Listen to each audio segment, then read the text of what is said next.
Bonjour à toutes et tous et bienvenue dans No Spoil, votre rendez-vous ciné et série en collaboration avec nos copains de Allociné. Une émission un petit peu particulière aujourd'hui puisque nous allons revenir sur évidemment The Last of Us, la série qui s'est terminée hier sur Prime Video, sur HBO aux États-Unis. Et l'autre grand sujet du jour, c'est le festival Sérimania. Et à cette occasion, nous recevrons Frédéric Lavigne, directeur artistique du festival, ainsi que Mélanie de la Manie du Cinéma pour nous en parler. Mais tout de suite, je vais commencer par dire bonjour à mes collaborateurs et collaboratrices, en commencer par monsieur le rédacteur en chef d'Allociné, Johan Sardé, bonjour. Comment ça va, Menro ? Ça va, pas trop fatigué avec les Oscars, tout ça? C'est toi qui étais de veille? J'étais de veille, donc j'ai fait un dimanche complet, plus la nuit, plus le lundi complet. Et donc hier, je me suis un petit peu écroulé. Et avec mon grand âge, ça commence à être dur de rattraper. Quand j'avais 25 ans, c'était plus simple. Je me rends compte que passer la quarantaine, c'est plus dur. Voilà, le corps ne suit plus comme avant. Mais ça va, je me remets doucement. 95e cérémonie, tu vas nous en parler tout à l'heure au moment des news, avec le palmarès et peut-être aussi les oubliés, puisqu'il y en a pas mal. On revient là-dessus tout à l'heure. Genius est avec nous aussi aujourd'hui. Comment ça va ? Bah écoute, ça va et toi ? Écoute, ça va. Elvis. On me disait qu'avec la petite mèche, j'avais un côté... voilà. Bon, Elvis, vraiment vite fait. Non, bah très content. Voilà, moi, j'ai pas tout regardé aussi parce que je me lève à 7h tous les matins et c'est compliqué. Donc j'ai regardé la première moitié et surtout l'intro avec le discours d'intro de Jimmy Kimmel. De Jimmy Kimmel qui a bien tapé. Ouais, il était sur le ton juste. Ouais, sur la vanne, mais classe. Mais classe. La vanne sur Babylone, je sais pas si ça a plu. La vanne en le 100 millions de dollars, il a pas plu. Mais voilà, toujours un bon moment. Les Oscars, voilà, il y a des choses à dire, mais on s'est quand même régalé. De l'autre côté du plateau, bonjour à tous les deux. Bonjour Mégane, comment ça va ? Ça va bien et toi ? Bah écoute, ça va très bien. Aujourd'hui, on parle enfin de Last of Us. Enfin depuis le temps que je bassine tout le monde avec The Last of Us. Tu fais partie des privilégiés qui l'avaient vu avant, ouais. Les 9 épisodes avant que nous, on découvre ne serait-ce que le... Nous, tous les dimanches, on souffre. Que le début. Mais je les revoyais tous les lundis. Hein. Tu es aussi joueuse du jeu, voilà, et fan du jeu, tout à fait. Des jeux. Du coup, ça va nous faire une perspective d'analyse quand même intéressante, puisque autour du plateau, certains et certaines y ont joué, d'autres non. Donc, on va pouvoir voir ça tout à l'heure. On regarde qui n'y a pas joué.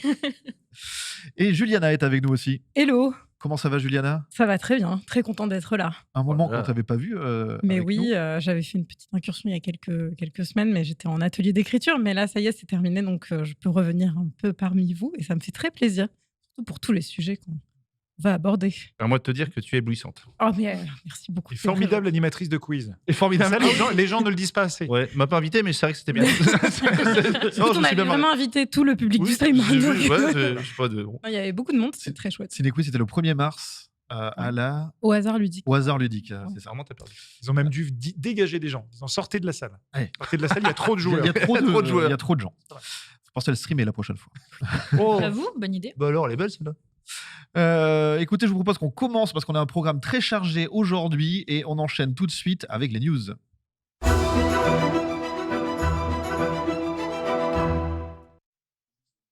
Ce qui fait l'actu du cinéma cette semaine, ce sont les Oscars. Et Johan, tu voulais nous faire un petit débrief de cette nuit de dimanche à lundi. Et oui, si vous avez loupé ça, petit débrief rapide donc de la 95e cérémonie des Oscars qui s'est tenue à Los Angeles dans la nuit de dimanche à lundi, donc lundi matin entre 2h et 4h du matin, heure française. Cérémonie qui était donc post-gifle de Will Smith. Donc comment ça allait se passer ? Donc cérémonie qui a été tenue plutôt sous contrôle. Ça n'a pas empêché quelques petits couacs sur lesquels on reviendra. Mais globalement plutôt bien tenue, même presque trop bien tenue, parce que tout le monde s'est dit, bon, bah, c'était sage, on a été tellement contents de la gifle l'an dernier que du coup là ça semblait un petit peu terne, mais en tout cas voilà, le job a été fait, la cérémonie était bien produite et animée de main de maître par Jimmy Kimmel. Donc ce qu'il faut retenir évidemment, ce sont les 7 Oscars de Everything Everywhere All at Once, qui est donc le grand gagnant de la soirée, avec meilleur film, meilleure réalisation, meilleure actrice pour Michelle Yeoh, meilleur second rôle féminin pour Jamie Lee Curtis, meilleur second rôle masculin pour Ke-Huy Quan, meilleur scénario original et meilleur montage. Donc vraiment la razzia sur les Oscars principaux. Il faut savoir qu'il n'y a eu que 9 films dans l'histoire qui ont eu le presque Big Five, c'est-à-dire film, scénar, actrice et réalisation. Donc c'est presque le Big Five, il manquait juste acteur, mais ils n'avaient pas d'acteur nommé.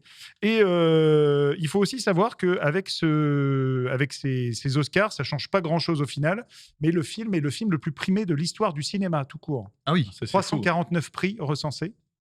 Donc plus que Le Retour du Roi, ça t'énerve. Plus que Titanic, Non, mais plus que Le Parrain. j'ai vu qu'il venait de le dépasser parce que le Retour du Roi était très bien placé. Il était premier jusque-là, Ouais. mais avec seulement 200 prix. Et donc là, on est à 349 prix pour ce film, donc qui devient officiellement le film le plus primé de l'histoire du cinéma. Dans le reste du palmarès, Dans le il y a reste- un autre candidat qui avait pris pas mal de récompenses. Oui, un autre grand gagnant, finalement, c'est Netflix. Donc, pas Et- sur un film en particulier, mais sur 2 Je films. l'avais dit Tu l'avais ici. dit Tu l'avais dit Le ici, pif, c'est vrai. le pifos. Voilà, donc avec 4 Oscars pour le film À l'Ouest, rien de nouveau, qui est donc un film de guerre allemand, qui nous plonge dans les tranchées de la Première Guerre mondiale, placé du point de vue allemand, et donc on suit les pas d'un jeune soldat volontaire qui va découvrir les horreurs de la guerre. Meilleur film international, meilleure photo, meilleur décor, et ça c'était la surprise, meilleure musique, devant John Williams. Ouais. C'était un peu... Et Justin ouais. Hurwitz pour Babylone. Oui, Oui, pour tout à fait, Babylone. voilà. Mais un Donc, compositeur, on n'a pas compris. Il était médecin, avocat, il est devenu compositeur. Je sais. Ils ont parlé de son histoire. C'était un peu particulier, mais En tout cas, c'était assez Bravo à étonnant. lui. Et puis l'autre Oscar pour Netflix, c'était du côté de l'animation, où ils ont pris à Disney, Oui, Pixar et bien sûr. compagnie l'Oscar animé pour le Pinocchio de Guillermo del Toro. Et parmi sinon les autres beau, ça. lauréats, l'autre fait marquant, c'est The Whale, donc, qui était un peu... grand, on va dire presque grand favori, parce qu'en gros, l'Oscar du meilleur acteur allait se jouer entre The Whale et Elvis.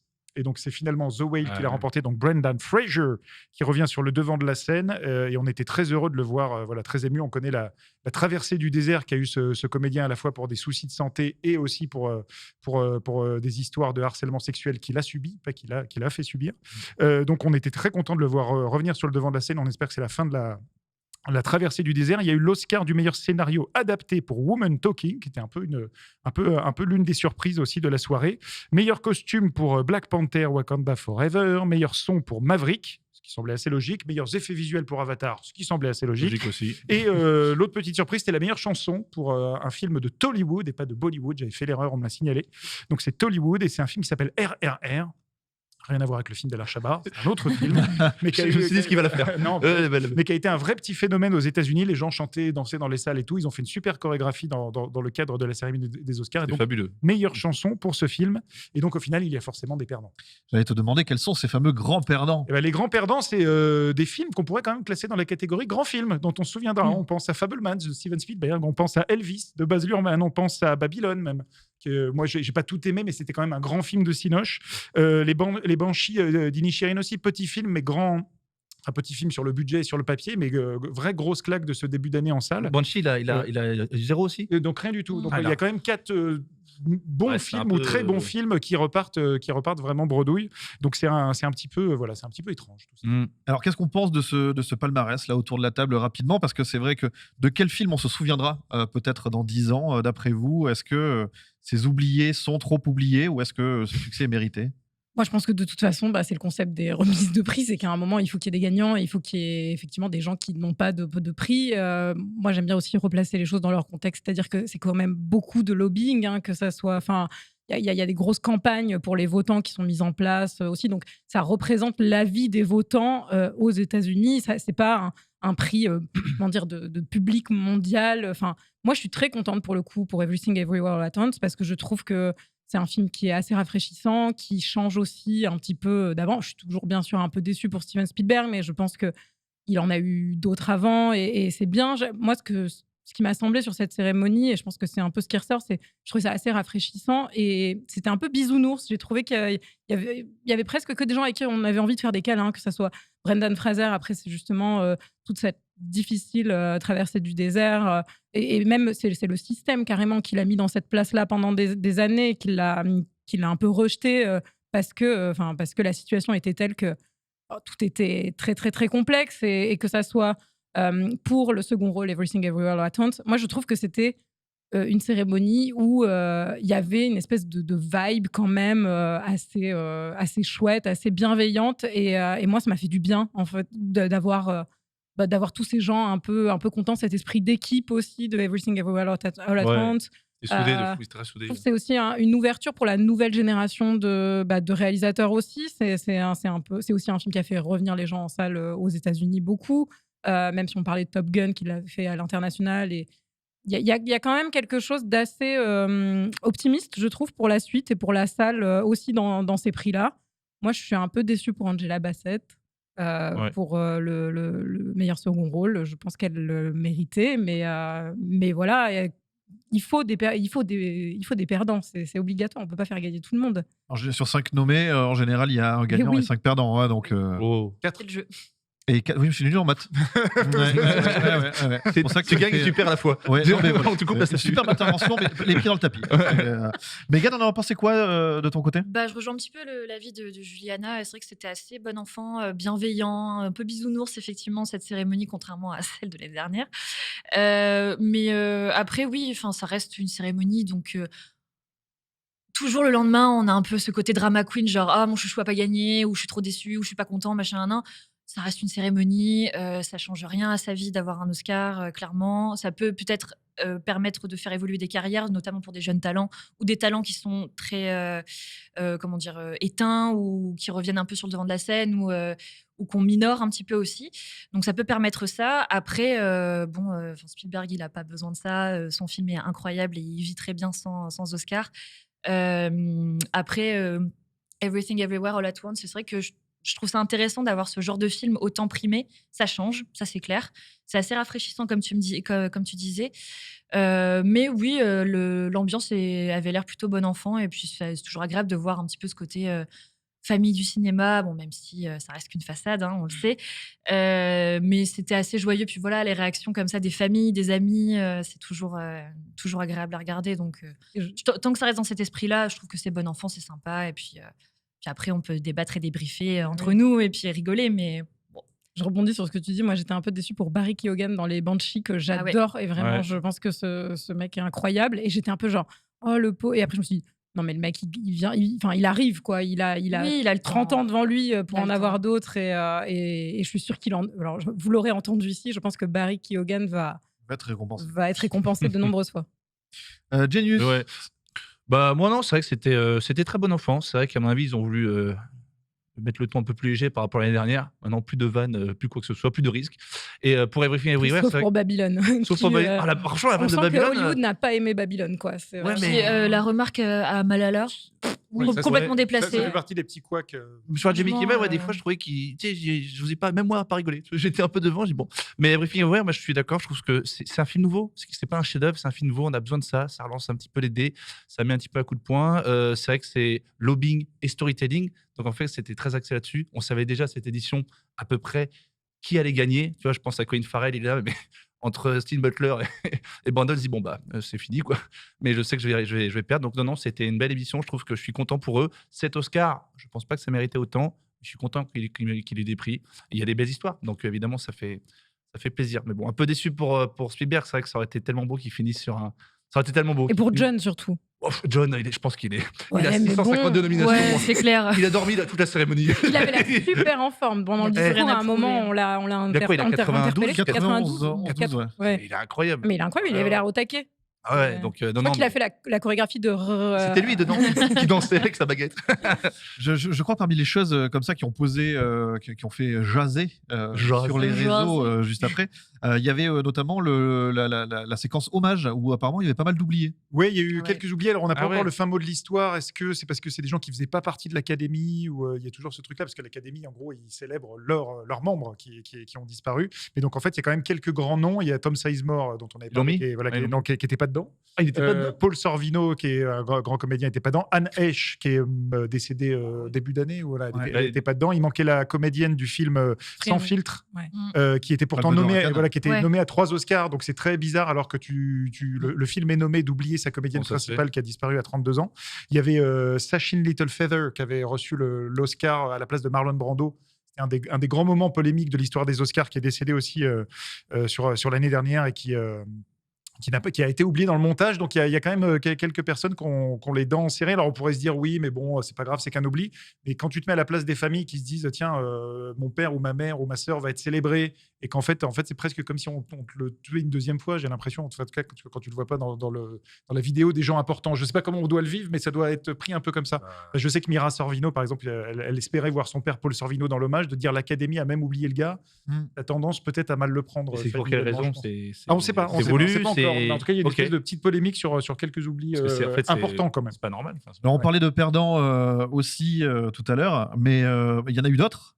Tout à fait. la veille. La veille. Oh, et ça me régale. Et ça, on aime. Ça, Ou on n'aime pas, parce que des fois, ils sont bizarres, les Razzie Awards. Donc, les Razzie Awards, bah, qui sont oui. les Oscars des pires. Quand ils nomment des enfants, par exemple, dans certaines Exactement. catégories, Tout tu à te fait. demandes Voilà. un peu Donc, quel est le. Donc, c'est un le peu la but. tradition. La veille des Oscars, il y a toujours les Razzie Awards, donc les fameuses framboises d'or, dans lesquelles une académie décide un peu de tirer toujours sur les mêmes personnes et de se moquer. Alors, des fois, c'est rigolo, des fois, c'est moins rigolo. Cette année, il y a des trucs rigolos, il y a des trucs plus étranges. Par exemple, pire film et pire scénario pour Blonde, qui était nommée aux Oscars en meilleure actrice. sont durs, C'est là. vrai qu'elle Ils fait sont- un ils sont truc durs, assez quand même, fou, les Anna mecs. de Armas. Le film, moi, je suis un peu passé à côté, mais c'est pas non plus le pire film de l'année. Il y a eu Doctor Strange, par exemple. Ouh, là, j'ai énervé tous les fans de Marvel. Là, j'ai énervé tous les Mal fans de perdu Marvel. pour Doctor Strange. Il y a pire acteur. Donc là, on est chez Marvel. Pire acteur et pire second rôle féminin pour Morbius. Jared Leto, qui Ah oui, est bah l'un ça, en des même chouchous. temps. Écoute, Jared, là, vous Ouais, savez en que je même le défends temps, pas. Bizarrement, là, ça me fait moins. Voilà. Ouais. Je le bizarre. défends pas. Je le défends L'une pas. des surprises, ça c'était étrange, c'est Tom Hanks. Pire second rôle et pire couple à l'écran pour lui et son maquillage dans Elvis. Ah, j'allais dire, Ça, il je suis y a pas eu de d'accord. formulation Voilà. chelou. Oh. Pas très Ça, simple. je suis Moi, je d'accord. le trouve vraiment très très bon dans Elvis. Bah et, ouais. Ah oui. voilà. Alors qu'il était nommé pour le maquillage. Enfin, c'était le maquillage était nommé. Voilà, C'était donc c'est étonnant. Et il rejoint donc la liste des gens qui ont à la fois gagné un Razzie et un Oscar dans leur carrière, dans laquelle il y a Eddie Redmayne, Halle Berry, Jared Leto ou encore Nicole Kidman. Donc, une belle liste. Mais il y avait aussi. Ali Berry. Ali Berry, c'était pas obligé. hein. Catwoman. Il y avait Alberi, mais il y avait. Il est même venu le chercher. Elle est venue chercher. Sandra ouais. Bullock qui était venue. Oui. Qui la Ah même non, année avait fait Si, Razzie et. Tout à fait. Non, c'est Bullock. Alors, qui c'est était- Sandra Bullock ou c'est Sandra Bullock était Ali venue Berry qui est Miss venu le Detective chercher 2, Miss Il y a Detective- les deux sont venus Ah, le les chercher. deux, voilà, c'est deux. ça. Les deux sont venus le Sandra chercher. Bullock, Ouais. c'était quoi, Miss Non, Detective je 2 crois que Sandra Bullock, je me demande si elle l'a pas eu pour le même film. Miss Detective. mais- C'est pas pour The Blind Side où elle l'a eu. Ah, c'est Ah possible, bon oui. ouais. Il y a eu un truc comme ça, C'est je crois. possible. En fait, Ah, pour c'est le la même film, seule. elle avait eu pire actrice et meilleure actrice, C'est qui est quand possible. même fascinant. Tom Hanks, qui a été visiblement une cible privilégiée, puisque si Netflix a eu le prix pour Pinocchio côté des Oscars, et ben le Pinocchio de Disney a eu le Ah oui. pire remake de l'année. T'as dit que c'était horrible. C'était horrible, mais est-ce que ça mérite ça? Et puis, je sais pas, c'est Robert Zemeckis, ça me fait chier. Bah, Robert, tu peux pas critiquer L'impression Robert. qu'on enterre Robert Zemeckis. Il y a eu le Razzie de la Rédemption, ça c'est intéressant, on parlait de Colin Farrell. En fait, c'est quand un acteur a été nommé ou a gagné au Ah oui. Razzie et Ah. qu'après il brille plus Il tard renaît dans de sa ses carrière. Ouais, c'est une carte sortie de prison. quoi. Voilà, sorti de prison, et je pense qu'il avait été nommé à l'époque pour Daredevil. Vous savez, Ok. là où Ah il y avait la oui. cible sur le front. Bullseye. Il revient de loin, l'ami Colin. Et pour terminer, parce que tu en parlais, les Razzies se sont décernés un Razzie à eux-mêmes dans la catégorie pire actrice. Puisqu'on Bien. se souvient qu'il y avait une polémique. Ils avaient nommé une jeune actrice de 12 ans qui s'appelle Ryan Kira Armstrong pour le film Firestarter, qui était pas bien, mais c'était pas sa faute à elle. Et donc, en fait, Il y a il l'avait au Katie départ Holmes. nommé dans la catégorie pire actrice. Il y a eu une espèce de grosse Ah, polémique en disant ouais. on fait pas ça à des gamins. Donc, en fait, ils avaient retiré sa nomination et du coup, dans cette catégorie, ils se sont attribués le Razzie de la pire nomination. Ok. Bon. C'est beau. Pour Del Toro, rien à voir, j'ai vu, c'est le premier réalisateur de l'histoire à avoir un prix pour meilleur film, réalisation et film d'animation. Ah, je n'avais pas ça. Ouais, pas c'est mal. le premier de l'histoire. Intéressant. Bon, petite anecdote, c'est pour moi. Intéressant. C'est- Je l'ajoute. Ouais, C'est cadeau. Prenez, faites ce que vous voulez. Merci beaucoup, Johan, pour ce petit compte-rendu donc, de la nuit des Oscars de dimanche à lundi dernier. Je me tourne de l'autre côté du plateau vers toi, Juliana, puisque de ton côté. Je vais vous parler des cuisines. un De petit peu, cuisine. Car je suis italienne et rien à voir. Bel accent, bel accent, bel accent. Non, je voulais vous parler de la saison 2 de The Bear, dont la bande-annonce a été diffusée Ah, ouais. pendant les Oscars, qui revient au mois de juin. Alors, The Bear, c'est quoi pour ceux qui n'auraient pas suivi ce qu'était la saison 1? Alors, ce n'est pas une série sur un monstre ours poilu qui prend de la cocaïne. Ça, c'est Crazy Bear, donc c'est autre chose. Non, À voir. The Bear, c'est donc le nom d'un restaurant qui se trouve à Chicago. Et c'est une série donc, de format 30 minutes sur la cuisine de ce restaurant à travers son personnage principal qui était un ancien chef dans un restaurant très, très, très prisé et gastronomique qui récupère à la suite de la mort de son frère The Bear, donc The Beef, The Bear. Ce restaurant donc, qui fait des sandwichs à la viande. Du street food. Pastrami Voilà, Pastrami, pastrami. Et Bien joué. on a une espèce de plongée dans les coulisses de cette équipe, de cette brigade, c'est pour les amateurs de Top Chef, qui est une série, on va dire, survoltée. Moi, j'ai été très surprise quand j'ai regardé le pilote, parce que je l'ai regardé avant d'aller me coucher un soir. Et c'est un rythme un peu soutenu, je préfère vous prévenir. C'est vraiment, vous avez l'impression d'être avec eux dans la cuisine. Que ça soit dans le rapport des gens de cette équipe, qui peut parfois être un peu houleux, mais c'est une série très intéressante à la fois en dehors de sa thématique et de son arène sur le deuil. C'est une dramédie très, très, très émouvante. C'est une série très intime, moi, je trouve, où au plus on avance, au plus on va découvrir la vie des personnages secondaires également, et au plus on va rentrer dans leur rapport, dans leur intimité et dans ce qui les anime au quotidien. Moi, j'ai été très, très émue et je pense que je ne suis pas la seule par cette série et par cette saison 1. Il y a des épisodes, il y a un épisode en plan séquence qui est incroyable. Je ne vous dis pas lequel c'est, comme ça vous aurez la surprise quand vous le lancerez. Et non, et c'est vraiment. On peut retrouver Jeremy Allen White qui joue le rôle de Carmy, donc le personnage principal qui jouait dans Shameless avant, qui porte des petits t-shirts blancs avec voilà, on l'a là en image. Ça donne chaud, mais c'est les fourneaux. Et pas que. En tout cas, ça revient en saison 2. Je ne spoile pas la saison 1 ni la fin de la saison 1, mais moi j'ai hâte de voir comment ils vont rebondir sur leur fin de saison 1 au mois de juin. Aux États-Unis, donc c'est une série FX, mais en France, c'était Disney+ qui avait les droits de diffusion et qui les aura, je pense, pour la saison 2 également. Donc moi, j'ai vraiment hâte de voir cette série. Disney qui avait sorti ça un peu en loose day. Ouais, c'est ça. Il y avait genre les grosses séries du mois, et puis il y avait on a aussi The Bear, et puis au final Ouais. tout le monde a fait non, mais ça c'est vachement bien. Il y a Fantagaro sur le chat qui nous dit c'est un rythme un petit peu à la Whiplash, peut-être. Oui, complètement. Il y a Très quelque chose enlevé comme ça. Ah oui. oui, dans l'adrénaline Très qui speed, monte très- et dans les enjeux aussi très concentrés sur l'arène. Moi, j'aime beaucoup ces genres de films-là, que ce soit Whiplash ou The Bear, où on est carrément à l'intérieur et on vit les choses avec eux. Et où on se dit, oh mon Dieu, comment va-t-on Ouais. faire Est-ce pour que honorer vous avez toutes ces vu le commandes film The Chef aussi, Ouais, qui était sorti exactement. au cinéma? C'est C'est un fabuleux. peu Ouais. dans le même style. ça que ça me donne envie. Tu parlais Ouais, c'est du, très proche. en de fait, ouais. l'épisode en plan séquence notamment, mais oui, c'est vraiment le speed de la cuisine, quoi. C'est des fourneaux et c'est très angoissant parfois. Et puis en plus, ils se foutent tous sur la tronche et il y a les problèmes personnels qui entrent en jeu. Enfin, c'est vraiment une super série. Et c'est très réaliste pour avoir de la famille, si ce n'est mon père qui a été dans ce milieu-là et avoir vécu des scènes de cuisine comme ça, de l'intérieur, de rush, c'est exactement ça. J'aime bien les Il n'y a films plus et de les famille séries. qui compte. Et c'est une série je qui vous le donne dis. faim. Parce qu'ils Oui, ont- c'est ils aussi font une des série. plats. Enfin, tu Ouais. parlais, il y a les sandwichs, mais ils font aussi d'autres trucs. Et notamment, ils ont la coutume, il y en a un qui fait la bouffe pour tous les autres chaque jour. Et chaque fois, ce qu'ils font, tu dis, mais j'ai trop envie. Vraiment, c'est Ça une donne série qui trop donne. faim. Il y en a un vraiment- qui fait de la pâtisserie aussi Ouais, et ouais. ça a l'air incroyable. Ça a l'air mieux que Cuisine américaine avec Eddie Mitchell. C'est mieux. Je vous conseille ce Ah court ouais. film. Ah, c'est chef-d'œuvre.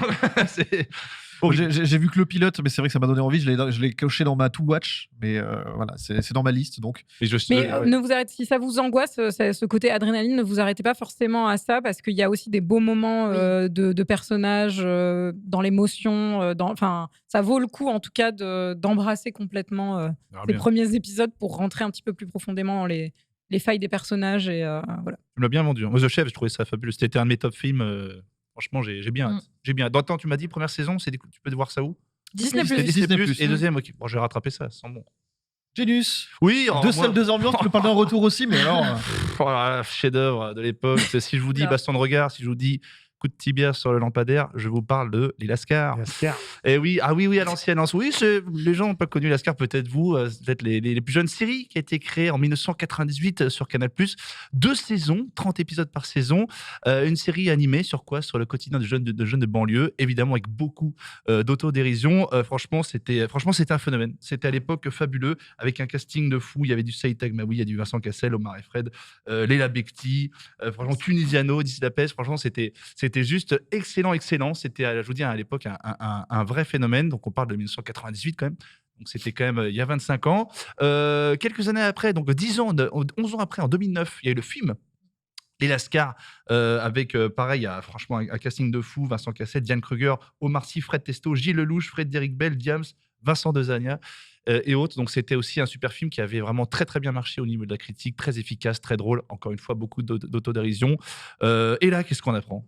Qu'est-ce qu'on apprend? Qu'est-ce qu'on apprend, messieurs, dames? Que Lascar 2 va arriver. Et comme d'habitude, je sais que vous aimez bien, j'ai le pitch. Ah, Attention, Dis-nous vas-y, tout. fais-nous rêver. Attention, on n'est pas dans du Elvis.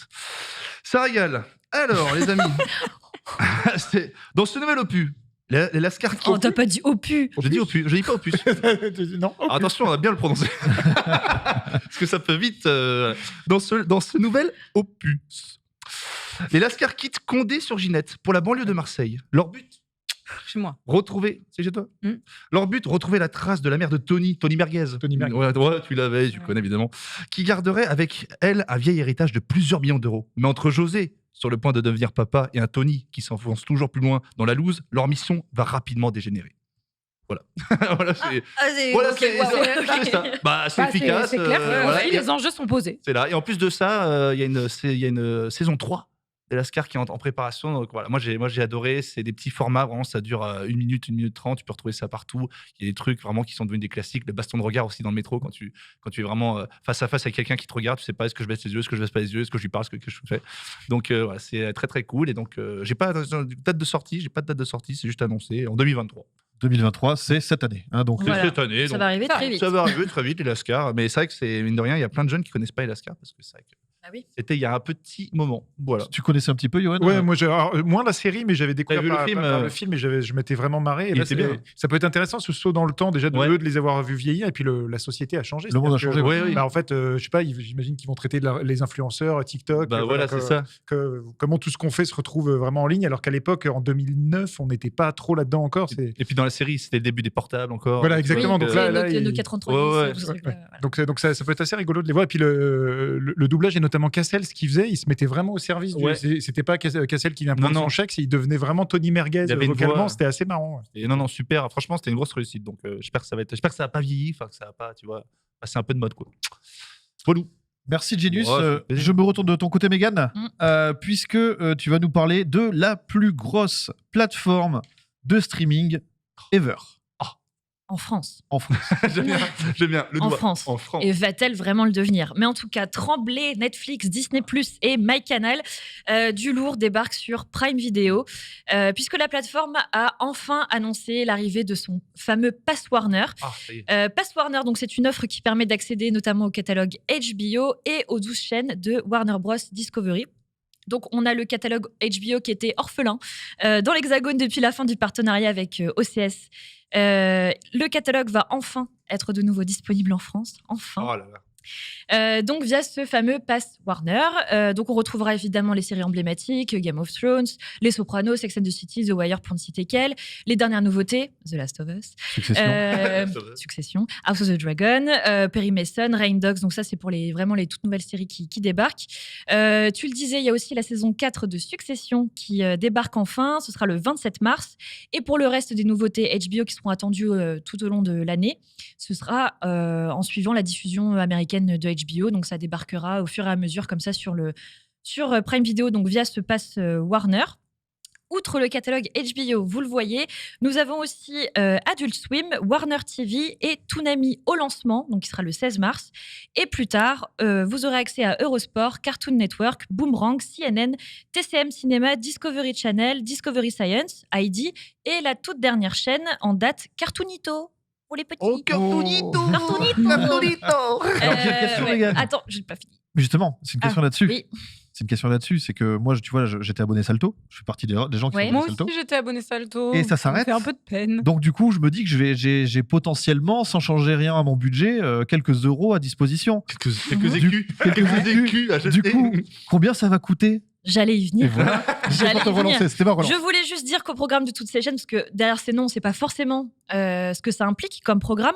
Donc, au programme de ces chaînes, donc ils appellent ça des corners, de l'animation, donc comme Rick et Morty, des séries et films d'ici, Dragon Ball Super, Adventure Time, Tom et Jerry, les Looney Tunes, des thrillers, des grands classiques du cinéma, des documentaires, reportages scientifiques, de l'info et du sport. Sport, c'est bien. Et donc, ouais, avec Eurosport. Attention, et tu donc vas le regarder, hein, tu vas pas le faire. Hein, Oui. Oui. C'est juste Oui. regarder. Ouais, c'est- Oui, mais Tu c'est rentres bien pas parce dans que- l'écran, hein. Oui, c'est pas The Ring.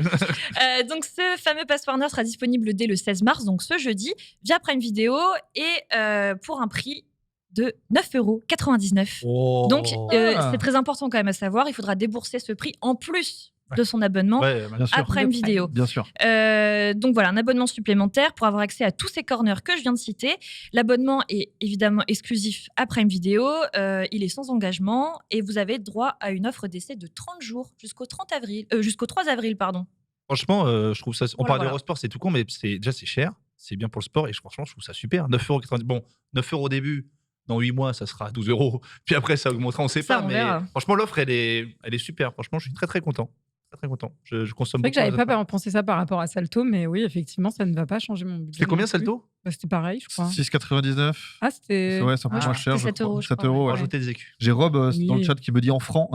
9 francs 90. Mais ce qui est intéressant, en tout cas, parce qu'à un moment, on s'était posé la question de dire, tu sais, chacun sort sa plateforme et au bout d'un moment, il y a trop de tuyaux. Tu sais, en fait, de plutôt, comme faisait Canal dans le temps avec CanalSat qui te proposait des bouquets, mais en fait, d'avoir 2-3 tuyaux qui sont soit Netflix, soit Prime, et en fait, tu prends des bouquets. abonnements, voilà, des bouquets au sein de ça. Mm. Ça semble plus logique parce qu'en fait, en gros, ça annule la sortie de HBO Max ou de Discovery. Pour l'instant, mais ça Pour l'instant. Pour l'instant, mais en tout Pour cas, l'instant. ça fait plutôt sens de faire ça. Je pense d'aller sur un truc déjà existant. Si ça se trouve, l'an prochain, ils vont annuler cette offre-là et te Peut-être. dire hop, on arrive, et là, c'est Ah bah, 14. c'est sûr. Ouais. Et j'ai une question. Est-ce que les séries comme House of the Dragon qui avaient commencé sur OCS, il me semble qu'il y a une histoire de. Il y a des saisons qui restent sur OCS, mais les nouvelles saisons seront sur HBO. Amazon. Je crois qu'il y a un truc comme ça. Où, Alors ça, je sais pas, c'est une Ouais. très bonne question. Il Mais me j'ai- semble que- là, s'il parle de House of the Dragon, j'ai l'impression quand même que ça va être c'est la deuxième saison. la deuxième Ouais. saison, je Ouais, pense. ça. il y a déjà eu ce cas de figure où Alors, des saisons étaient sur une c'est ça. plateforme et d'autres. J'ai quelques éléments de réponse, mais je suis dans. Ce n'est pas une affirmation, c'est une indication. Si on prend le cas de Succession, par exemple, les saisons 1 et 2 qui datent d'il y a quand même quelques années devraient intégrer le nouveau pack Warner Oui, ça c'est dans confirmé. Prime Video. La saison 3, elle reste chez, Ouais, c'est ça, c'est ce qui me semblait. OCS Ouais. pendant un Voilà. certain temps. Mm. Et à la fin de cette durée-là, elles passeront dans le nouveau pack. Dans le nouveau Et pack. la saison 4, elle arrivera directement dans le Donc nouveau ce sera pack. pareil, je pense, pour House of the Dragon, Ok. qui sera toujours sur OCS. Par contre, je savais pas que la saison 3 elle restait sur OCS. J'avais Mais pas vu Je crois qu'il y a ça, un temps, mais Pour l'instant, pendant il y a un temps encore. donné, Ah oui, d'accord. comme Mais en House of the termes de Dragon droit, saison 1. Ouais, Parce que- ils ont racheté une durée, en fait. parce que je crois que ce que j'ai lu, c'est que les 3 saisons précédentes, elles arrivent en même temps que la saison 4 sur D'accord. le pass Warner. Ça collera. Peut-être que ça colle avec Donc la le fin de- 27 ouais. mars, ouais.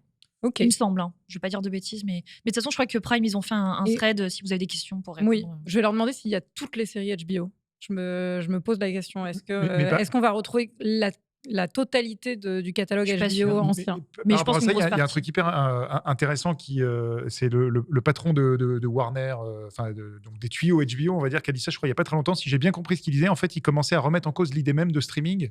En fait, il disait Westworld, ouais, au bout d'un moment, on vous l'enlèvera parce qu'un truc Oui, aussi ça. bien, en fait, c'est pas gratuit, quoi. Donc, en fait, ils veulent peut-être les mettre dans un premier temps et puis à terme les retirer pour relancer les ventes physiques. Moi, j'avoue, c'est Et ça qui me peut-être que, fait voilà, peur. mais peut-être bon, que ça c'est met pour à mal que- l'idée de catalogue illimité pour 9 € et qu'en fait, tu auras un certain nombre de trucs, mais que par contre, leurs trucs premium, tu les auras un certain temps et qu'après, ils voudront les vendre en physique. Des Ce qui rotations. semble, Ah ouais. semble assez logique. Des rotations, quoi. En tout cas, moi, j'ai ma saison de Leftovers, enfin, mes full 3 saisons de Leftovers en Blu-ray, donc c'est bon, je peux, Ah, t'es je peux safe, survivre. t'es tout va sécurisé. bien. Ah bah, moi, je peux t'assurer que le coffret The Last of Us, il va rester tranquillement chez moi, hein. Je vais bien l'acheter, le collector, Ah ouais. tout ce que tu veux, mais ah oui, je le garde en physique, ça c'est sûr. C'est vrai que, ouais. On sait jamais. On sait jamais où ça Ah, mais- ira. hein. La durée de vie d'un DVD, c'est quand ou d'un Blu-ray? C'est combien? C'est 15 ans, 20 ans avant que ça commence à. Oui, Il bon, y a pas une histoire d'accord. comme ça? Ouais, mais DVD, ils Je font sais la pas. gueule, là. Ils sont pas beaux. hein. Attends, les Ouais, DVD, moi, j'ai peuvent, j'ai des DVD de Ouais. début 2000. Ça commence à couler, tu sais, quand tu ouvres la boîte, tu fais. Il y a une espèce de. Déjà, en tant qu'objet, ça vieillit mal. Flubber. Et ensuite, c'est juste que les normes ont changé, quoi. C'est-à-dire que tu as des carrés de compression sur des Oui, bah des oui. résolutions timbre-poste. Moi, j'ai pas mis un CD depuis peut-être 10 ans. Je n'ai même plus le lecteur. Si moi j'ai mis le Blu-ray, la version longue 4K du Seigneur des Anneaux. La il y a Play, pas c'est un longtemps. lecteur Blu-ray, hein. Bah oui. Ma Play 5. Ouais, mais je Ah bah sais oui. pas Ah beaucoup oui, ma Play 5. moi c'est mon lecteur Je suis Blu-ray, que sur ma Play. PC, ah je suis oui. que sur PC pratiquement.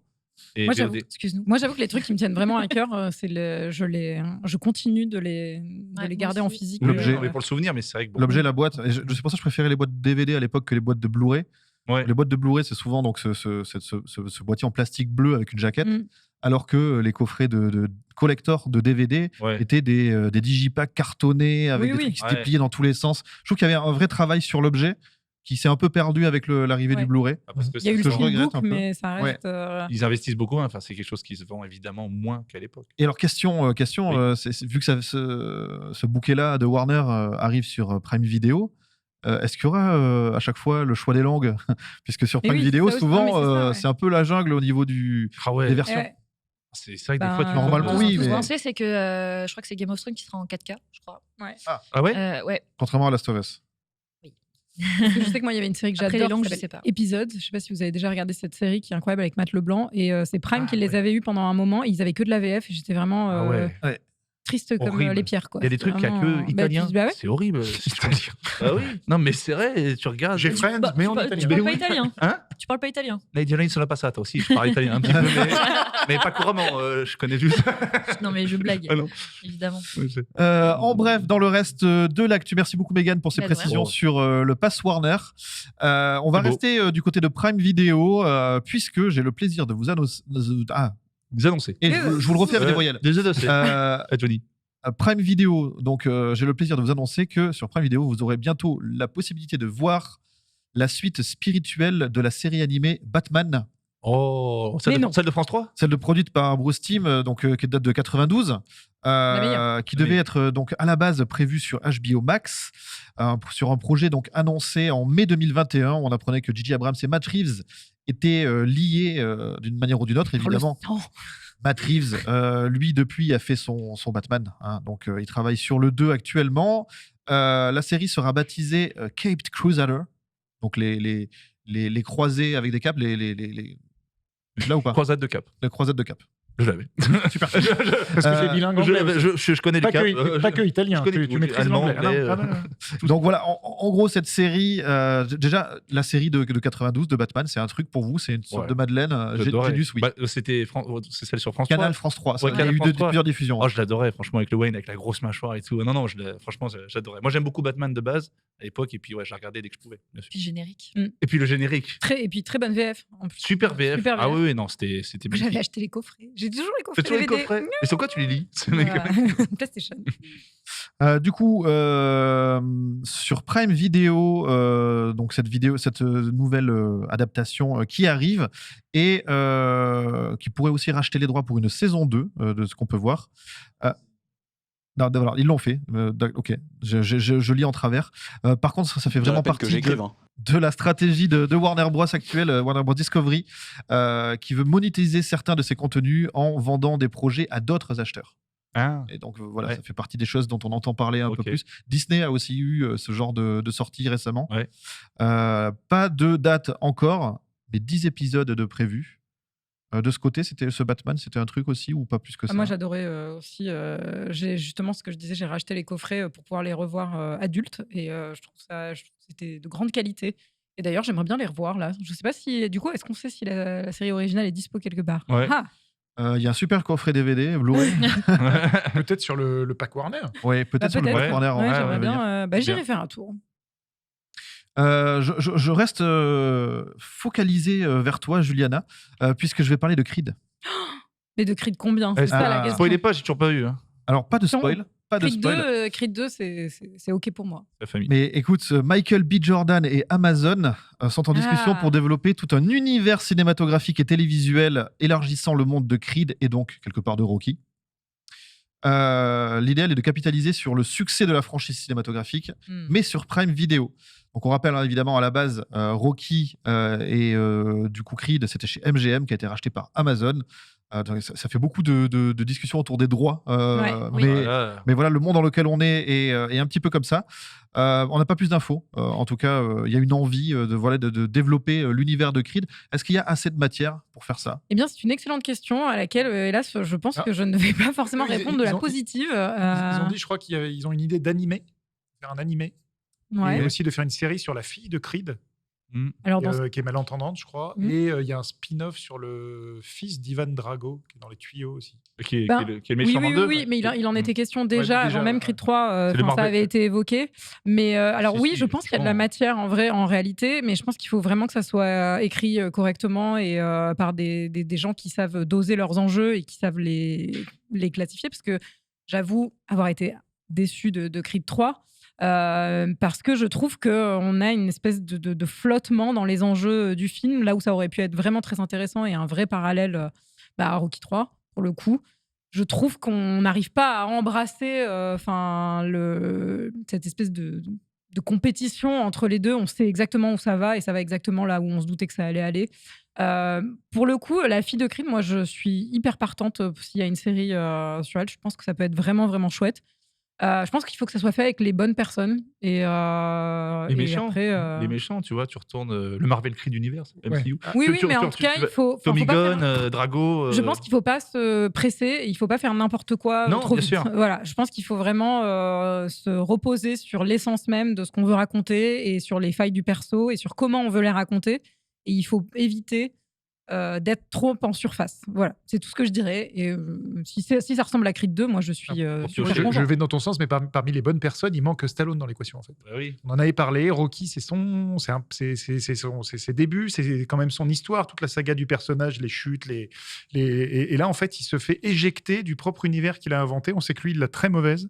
Ouais. Et d'essayer d'imaginer un Rocky Creed Universe sans Stallone, moi ça me semble fou. Mais peut-être qu'il y Mais aura moi, un film sur, Moi sur, je boycotte, Mm. rien que pour ça. de sur principe, Stallone je à la maison de boycotte. retraite, tu vois, qui. Ouais, Moi, je sais suis pas, mais 100%. Moi, j'avoue, je suis pas 100% d'accord. Je pense que ça pourrait se tenir tout à fait parce qu'il y a eu un passage de flambeau que, pour le coup, je trouve assez réussi. Et dans Creed 2, ce qui est intéressant, c'est que c'est au-delà de tout ça un film sur la paternité. Et je trouve que c'est bien terminé dans le film et qu'on n'a pas forcément besoin de lui après. Et je trouve que ce qu'ils font, ça se tient clairement. Ah non, je parle de lui en coulisses. Ah oui, en Moi, coulisses. en fait, la passation, Parce tu vois, que, autant George Lucas, il a vendu son truc. Après, on peut dire ils ont fait de la merde ou pas Oui, de la merde, mais le ok. gars a vendu. En fait, On peut le dire. Stallone, on lui a enlevé son truc. Oui, il a même Et pas il a été fait, bah concerté. non, mais j'avais quand même peut-être des choses à dire. Enfin, et je trouve ça, je parle vraiment Ok. de la partie Je pensais coulisses, pas à forcément sa devoir, présence non, non, dans le pas film devoir ou dans revenir les- Rocky. Ok. Mais peut-être que le 3 se tient moins parce qu'il n'y a pas Stallone derrière qui dit, bah là, il faudrait plutôt faire, enfin, je sais Ouais. pas. Mm. Mais en tout cas, ouais, d'un Rocky Creed Universe sans le gars qui a inventé tout ça, ça me semble bizarre. Bah, c'est le moment de le rappeler, justement. Peut-être maintenant, Bah, peut-être qu'il a plus, enfin, je sais pas. Il a un Je peu sais qu'il mauvais. il a mauvaise, j'ai l'impression. Moi, j'ai appris récemment qu'il n'avait pas été concerté. Moi, je savais pas. Je crois que c'était son choix. Mais en fait, non. Il était même en train d'écrire un Rocky 7 et qui Ah ouais. est fracassé dans l'œuf. Donc je crois qu'il est sur Insta, il a posté les premières pages du scénario en disant bah voilà le truc qu'on me laisse même pas faire. Ok. Donc c'est un peu dommage Bonne que ça se ambiance. finisse comme ça. Ouais, Bonne bonne ambiance. ambiance sur le ring.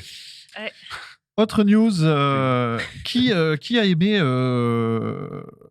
Wednesday sur Netflix récemment? Moi, j'ai bien aimé. Toi, t'as bien aimé? Je- Ça se regarde Ouais, Ça bien. se regarde ici. Regardez, j'ai même fait un cosplay aujourd'hui. Ouais, ouais j'allais dire. C'est vrai. Eh bien, sachiez-vous. Oui, on dit comme le ça. sachiez-vous Si, on dit comme ça. Que ça ne Euh, devait pas être. que Jenna Ortega n'a failli ne pas être mercredi. Mm. Là, actuellement, elle est à l'affiche donc de Scream 6 qui cartonne en salle. Mais Jenna Ortega a fait quelques déclarations justement pendant qu'elle faisait la promotion de Scream 6. Et concernant mercredi, elle dit avoir refusé plusieurs fois le rôle. Citation. Je fais mal sa voix, mais j'ai reçu un premier email et je n'ai pas donné Ah oui, c'est suite. pas savoir.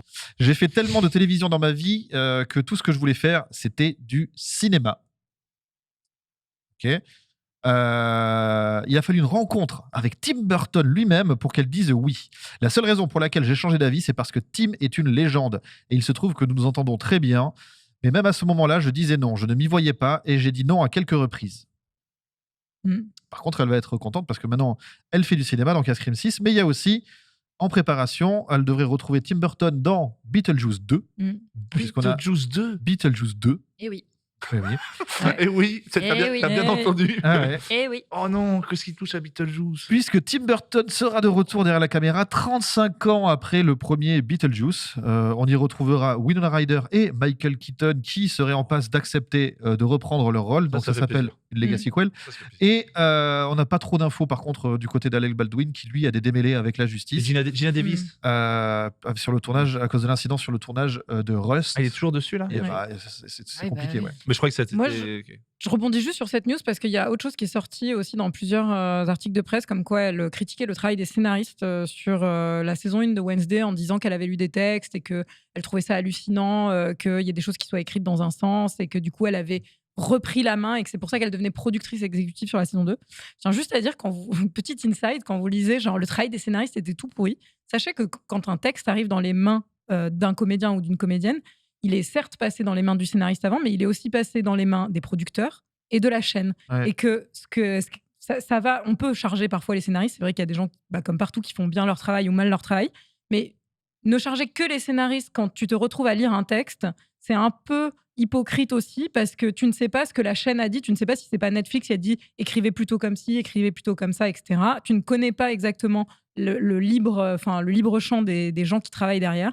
Et je le dis probablement aussi un peu parce que je suis scénariste. Connaissance de cause. Mais ça va un peu de taper sur les scénaristes, mais il faut aussi prendre en compte qu'il y a d'autres enjeux à l'écriture d'un texte et que les gens n'ont pas full carte blanche aussi quand ils écrivent, surtout sur une licence comme celle-là, surtout pour une plateforme comme Netflix, et qu'en l'occurrence, il y a beaucoup d'intermédiaires.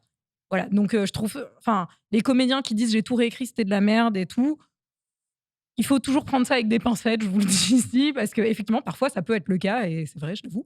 Et en même temps, parfois, c'est vraiment pas forcément dans les mains des gens qui écrivent. Très, De toute très- façon, ça se ressent. Non, mais de toute façon, ça se ressent dans cette série. Quand on voit que ça a été surmarketé, survendu comme une série de Tim Burton, alors qu'il a réalisé que la moitié des épisodes et que c'est pas du tout le ton de Tim Burton qu'on Non, trouve dans la série. Oui, c'est le showrunner de Smallville, je crois, qui est Voilà. derrière. Oui, c'est ça, non, ouais, mais, ouais. non, mais ce que je veux dire, c'est que la faute est à rejeter sur tout le marketing qu'il y a eu et sur Netflix qui a vendu ça comme une série Tim Burton. Donc tu t'attends à retrouver du Beetlejuice, tout le. Quelque chose de plus sombre, de Quelque plus chose de adulte. sombre, de gothique, tout ce qui fait l'univers et l'attrait de Tim Burton. Et tu te retrouves avec une série teen, Un peu teen un movie, peu ouais. pop, un peu machin, un peu MTV et tout machin. En même temps, il Qui faut aller est chercher très les sy- showrunners qui est de très sympa. Smallville. C'est Netflix qui va chercher les showrunners de Smallville. Donc, il y a un moment, tu vas pas chercher un vendeur de carottes si tu veux Oui, vendre des tomates. c'est quoi. sûr. Ah, mais c'est une très bonne remarque ce que tu Bizarre. disais sur justement ce côté on tape trop facilement des fois sur les scénaristes, ils ont bon dos, sur les acteurs aussi. Je me souviens de Rose dans Star Wars 8 alors que le fautif c'était Ryan Johnson. Ceci dit, Mais c'est rigolo par contre de voir au-delà de tout ce qu'on dit, parce que je suis d'accord. Moi, je suis pas allé au-delà d'un demi-épisode de mercredi tellement c'était teen pour moi. Je suis trop vieux. J'assume d'être trop vieux. Voilà, j'ai passé un âge. Non, mais c'est rigolo de voir que Burton et Michael Keaton, qui étaient pas. On se souvient que Michael Keaton, quand on a dit Beetlejuice sera Batman, il s'en était pris plein la gueule. Que après Batman le défi, ils disent non, mais tout ça est trop freak, trop freak, F-R-E-K. Oui. Trop, voilà. C'est bien, Freak. c'est très Voilà. chic. C'est trop chic, c'est trop chic. Voilà, Joli. l'univers de Burton, ça suffit. On va faire Batman Forever et machin. Et aujourd'hui, tout le monde y revient en disant putain, Michael Keaton, Tim Burton, c'était pas mal quand même. C'était Donc c'est rigolo de voir 30 ans après qu'on se rend compte de la valeur de Beetlejuice. C'est toujours comme ça de toute façon. Ouais. Ouais. Toujours laisser passer du temps. Ouais, oui. C'est vrai que- Eh oui. Putain. autre news, le pire film du monde va avoir un C'est remake. quoi? The Room de Oh, Tommy hi, Wiseau, Ah, sorti ouais. en Ah, 2003. Ouais, il m'a et régalé ce film. un film devenu culte par ses défauts, donc scénario flingué, problème d'acting, de réalisation, de montage. Un bon nanar Y a comme on rien en qui fait va. rarement. Eh bien, figurez-vous que ce film va avoir un remake. James Franco avait déjà endossé le rôle de Tommy Wiseau à l'époque. Pour Super revenir sur film. le tournage de cet objet filmique dans The Disaster Artist. Et 20 ans après, on va avoir une nouvelle adaptation du film avec Bob Odenkirk. Bob Odenkirk, Qui est c'est Qui est dans Breaking Bad, Better Call Ah, Saul. Better Call Better Call Saul, Saul, ouais. Ah oui, Mais ok, c'est oui. une pub, Alors, il me semble. ce sera réalisé au profit de la fondation Amphar Voilà. pour les recherches autour du sida. Et on y retrouvera aussi Zazie Beetz, Julia Fox ou encore Alex Wolff. Qu'est-ce qu'on en pense? Bon, moi, si c'est pour une asso, Oui, bah vous oui. faites bien Bah ce que oui. vous voulez, hein, les amis. Au contraire, vrai je vous film, en un vrai encourage, Amusez-vous, mais- récoltez plus d'argent, Oui. très bien.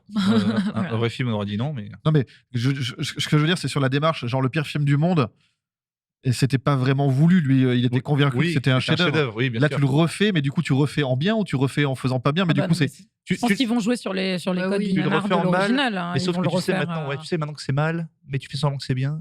C'est très méta. Non, mais je pense que C'est c'est très très méta, méta, oui, oui. c'est ça. Mais déjà, celui avec James Franco était ultra Oui. méta. Enfin, je pense que là, c'est vraiment un clin d'œil. Enfin, moi, je vois pas ça autrement que. Après, Parce que sinon, ces gens ont vraiment du temps à à perdre. perdre. pire film du monde, puis-je partager quelque chose avec vous? Non, mais vas-y. Vas-y. Kangourou Jack. On touche C'est pas. méchant. Alors déjà, c'est Oh là méchant là parce là qu'elle met là. Kangourou Jack Oui. dans une C'est liste. passé Non, bien On touche dans pas cette Kangourou émission. Jack, je l'ai déjà dit. on peut pas accepter Je ça. C'est un plaisante. film avant-gardiste dans 50 ans. c'est un Je chef-d'œuvre. plaisante. J'ai revu 30 ans après. Oh, J'avais besoin de le faire. j'ai peur. Mario Bros. Ah, j'ai vu il y a pas longtemps. Sur ma canal. C'est J'avais horrible. besoin. C'est horrible. Attends, t'as revu le Ah, il film est dispo Mario? sur ma canal. Et oui, Ah, je T'as vais revu en le voir. film Mario Il sort avec en Blu-ray, Bob Hoskins collector. et Lévis Ah là Avant. là. Bob Hoskins et Gizmo, Dennis Hopper. Vous savez, ce film qui est pour moi la pire adaptation, même à 6 ans, je trouvais que c'était le pire film adaptation ever, peut-être le pire film d'histoire. Je l'ai revu. Toujours ignoble. mais j'étais content de le voir. Vous voyez ce film, c'est. Mais ce qui est dingue, c'est qu'on l'a senti à l'époque, Ouais. étant enfant, parce que d'habitude, étant Étant enfant, enfant. tu sais, tu peux manger de la merde et Étant tu t'en enfant. rends pas trop compte. Ouais. Ouais, mais ouais. Et bah là, en fait, Déjà. moi j'avais 13 ans, Ah, toi, déjà. 6, et en fait, tu fais Déjà. oh, c'est pas bien ça. Ah, c'est pas bien. Mais faut pas sous-estimer les enfants. Non, hein. c'est vrai, Ouais, Ah non, non, mais- c'est pas bien. C'est lunaire et ça vraiment, ça retranscrit l'époque de le jeu vidéo, c'est pour les gogoles enfants qui mangent du popcorn. Vous voyez ce film, c'est un grand moment. Voilà, c'est tout ce que j'avais besoin d'extérioriser ça. Bah, je pense qu'avant de voir le nouveau, peut-être que je Ouais, me- ouais. Ouais, ah bah, je ouais, franchement, tu vas te remettrai, régaler. ouais. Avec un traitement de Bowser, des Koopas, des machins, Des champignons, on comprend pas. On ne Allez-y, comprend pas. MyCanal, c'est pour moi. Régalez-vous. Contrairement au film annoncé là, qui arrive d'ici quelques semaines en animation, Ouais. qui a Il a l'air l'air de trop vraiment bien. être dans l'univers. Il a d'être, l'air trop Bien bien. sûr, ça a l'air fabuleux. C'est juste que le premier film, le film en fait, ça n'a rien à voir. C'est Last of Us, t'as des champignons, le fungus. Il y a eu une Il y a eu une parodie. parodie, Oui, ouais, mais faut qui s'est- Bowser aussi qui Ça me cool. donne presque envie de le regarder. Ah, mais il faut le voir. Il faut le Ah, voir. mais Il a l'air- Je crois que je l'ai jamais vu. Bowser, c'est Jimmy Rockway. Lancé. C'est fabuleux. Je vous le dis, c'est fabuleux. Voilà, c'est tout.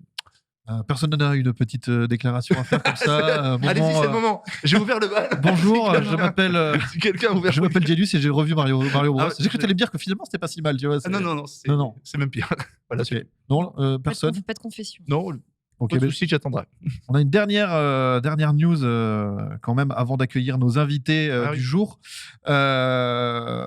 Pendant la cérémonie des Oscars, Disney a relâché sur le web, je dis le web, Dans l'océan plutôt. dans l'océan, la bande-annonce de La Petite Sirène en live Mm. action, Mermaid. un film de Rob Marshall donc qui sortira le 24 mai 2023. Du coup, C'est ça joli, moi. on se regarde la bande-annonce Oui. et on se retrouve après avec nos invités.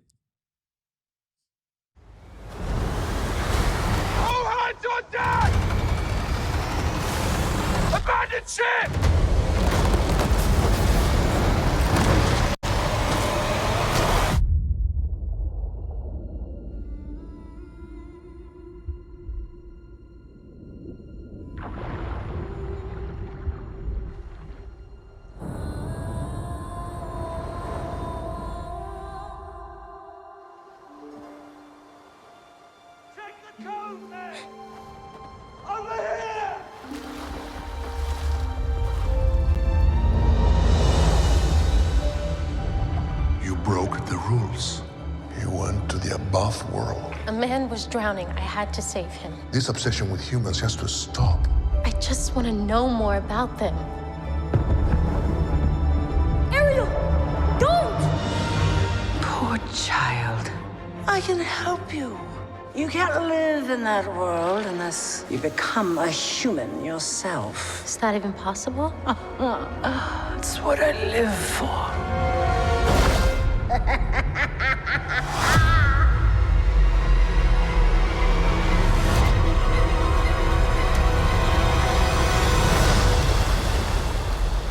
Something about you seems different. I can't quite figure it out. She got legs, you idiot.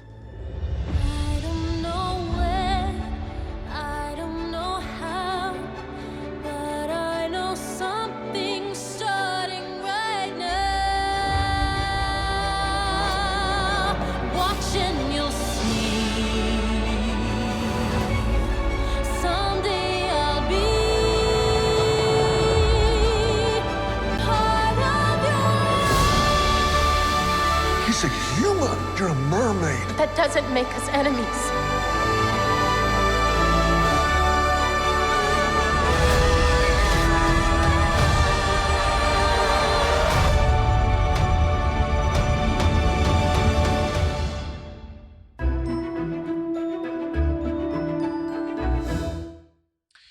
Retour plateau avec nos deux invités du jour, puisque vous le savez peut-être pas si vous n'étiez pas avec nous au début, mais l'émission est en partenariat avec Série Mania, et c'est pour ça que j'ai le plaisir d'accueillir un visage que vous connaissez déjà et un nouveau visage. Oh. Mélanie de la Manie du Cinéma est avec nous, puisqu'elle est reporter réseaux sociaux pour le festival Série Mania, et nous accueillons aussi Frédéric Lavigne, qui est directeur artistique du festival. Bonjour à tous les deux. Bonjour. Salut. Je présente une partie de l'équipe, Johan Sardet, rédacteur en Bonjour. chef de Allociné, Megan, journaliste Allociné, et Norman Moi, Genius, qui n'a rien à chroniqueur. voir. Et Sosie Delvis. Elvis, notamment. Sosie Delvis. Sans Oscar, mais je suis là. Dans les cheveux. Alors cette année, donc, je le disais, No Spoil et Allociné, donc le stream et Allociné s'associent au festival Série Mania, un festival qui se déroule à Lille du 17 au 24 mars 2023. Festival dédié aux séries, 8 jours de festival grand public avec des avant-premières, des masterclass, des conférences et des expos et bien d'autres choses. Et pour en parler, donc, nous avons le plaisir de vous recevoir tous les deux. Première question pour vous, Frédéric, pour toi. On peut peut-être se tutoyer. Allez. J'ai envie pour tous les gens qui nous regardent et qui découvrent, Série Mania, c'est quoi? C'est un festival, mais entièrement dédié aux séries. C'est d'ailleurs un peu le seul qui est vraiment entièrement dédié aux séries, avec une partie grand public et une partie professionnelle, comme une sorte de marché, un peu salon, qui dure 3 jours à l'intérieur des 8 jours du festival. Et c'est le même modèle que les festivals de cinéma, c'est-à-dire des projections et des sélections, des compétitions de séries en avant-première du monde entier, plus tout un volet de rencontres et de conférences et de masterclass de grands invités. Et surtout, c'est tout gratuit, entièrement pour le grand public. C'est important à dire parce que c'est un truc qui nous a été imposé au début pour des histoires de droit avec les Américains, mais finalement, dont on est très content parce que ça on fait un festival très populaire où on peut enchaîner les séances sans compter, en fait. C'est super. Comment faut s'inscrire, Ouais, voilà, il faut aller sur notre site web, il y a tout le programme et il y a une billetterie sur le site web. Et il faut donc prendre des tickets. Il y a pas mal de séances déjà complètes, mais ce qui est bien aussi, c'est qu'avec la gratuité, il y a des gens qui viennent pas même avec billet. Donc du coup, au dernier moment, ça permet aussi de tenter sa chance. Il y a la queue, il y a des queues dernière minute et souvent on rentre en fait, un peu de manière improvisée. Site qui est seriemania.com, bien sûr, série au pluriel. Donc du 17 au 24 mars à Lille. Depuis quand le festival existe? Alors, il a 2 temporalités, il a 2 âges en fait. Il a à la fois 2010, puisqu'on l'a créé au Forum des Images à Paris. À l'époque, tout petit, vraiment, on a commencé avec quelques jours. On avait quelques spectateurs assez enthousiastes et très vite, c'est monté. Et puis, il y a eu cette bascule quand le festival a été accueilli à Lille en 2018. Donc, en fait, c'est la 6e édition un peu à Lille avec ce gros trou noir de l'édition annulée de 2020, reporté, tout le reste. Et là, on est recalé depuis 1 an maintenant sur nos dates au printemps. Oui, Lille qui est important puisque ça participe aussi à la vie du festival avec des animations un petit peu partout à travers la ville. Un super travail des bénévoles aussi. Et un travail des bénévoles. Oui, c'est vraiment quelque chose de conséquent. Plusieurs centaines de bénévoles ultra enthousiastes. Il y a un bus maintenant mythique sur la place. Oui, voilà, un double deck anglais là, et qu'on a recyclé en bus d'info, etc., qui est très populaire. Et il y a énormément de bénévoles partout pour accueillir, orienter le public. C'est toujours très bien organisé. Ouais. Mégane, tu connais bien, tu y as été plusieurs fois. Oui, j'y suis déjà. D'ailleurs, j'y vais ce week-end. Pour voir Brian Cox. Normal. Alors, on va en parler justement. Frédéric, quel est votre rôle au sein du festival? Ça consiste en quoi, directeur artistique pour un festival? En fait, je suis le programmateur, le sélectionneur. Je ne suis pas tout seul, j'ai une équipe, heureusement. Puisque cette année, pour sélectionner nos 57 séries là, de 24 pays, on en a vu à peu près 400. 400 séries? Ouais, 400 séries. Alors, pas en entier, parce qu'en fait, c'est des séries qu'on voit au moment où elles se fabriquent. Donc, on nous envoie les 2 premiers épisodes en cours de fabrication, avec des fois des effets spéciaux qui sont indiqués avec des flèches et tout ça, qui ne sont pas finis. Enfin, on voit des choses vraiment work in progress. Et on fait notre sélection à partir de ça. Donc, j'ai une équipe de 6 personnes avec lesquelles on discute. Et donc, je suis responsable des orientations avec la directrice générale qui valide avec moi. Et on travaille avec elle, plutôt elle et moi, sur le choix et la recherche des invités, ce qui est une grosse partie. Et après, c'est plutôt avec mon équipe qu'on fait le choix et la sélection des séries. Comment ça se passe, du coup, cette sélection? Vous voyez chacun des choses différentes? Vous les voyez tous et toutes les mêmes? Enfin, c'est quoi le... Non, il y a une sorte d'entonnoir, on va dire, parce que quand on en reçoit 400, on ne peut pas tous voir les mêmes. Ça serait impossible dans le temps imparti, puisqu'on fait tout ça sur à peu près 3 mois. Donc, on s'assure juste qu'il y ait au moins 2 ou 3 visionneurs de chaque série pour tenir compte de la variété des goûts et des appréciations. Et dès lors que quelqu'un parmi les 2 ou 3 le défend, les autres regardent. Et à ce moment-là, on se décide, on fait des playlists, tout ça. Puis après, c'est à la fin surtout un travail d'équilibre un peu entre les genres, les pays. On essaye En fait, la série, c'est un art très populaire qui fédère tout le monde, qui est très transgénérationnel. C'est-à-dire qu'on peut être jeune ou vraiment beaucoup plus âgé. Tout le monde un peu regarde des séries, mais pas forcément les mêmes. Et nous, on veut absolument que ce soit un festival qui soit assez fédérateur. Du coup, on fait attention à avoir des choses qui peuvent être aussi bien des feuilletons quotidiens avec des fan clubs et des dédicaces, que des choses très pointues qui viennent du Pakistan ou de pays pas attendus, comme l'Iran cette année. Alors justement, c'était une de mes questions, mais séries Mania, donc c'est des séries françaises évidemment, anglophones, on s'en doute, mais pas que. Quelles sont un peu les nationalités représentées? C'est vraiment le monde entier? Vous allez puiser, chercher, comme ça, sourcer un petit peu dans le monde entier? Quel est dramas coréen? Oui, on en a Moi une. qui suis fan. Oui. On a une série coréenne cette année, une première, que je pense qui va ravir les fans. Il y a aussi, je vois Israël, Suède, Espagne, Pakistan, Canada, Mexique, Allemagne, Danemark, entre autres. Ouais. Entre autres. Entre autres, parce qu'il y en a beaucoup. Ouais, et on a 4 ou 5 pays vraiment nouveaux cette année, notamment la Grèce, une série qui s'appelle Milky Way, qui est vraiment formidable, qui va ouvrir la compétition. L'Iran, qui était notre plus grande surprise, The Actor, une série vraiment très Que j'ai intéressante. bien aimé. Ouais, vraiment étonnante.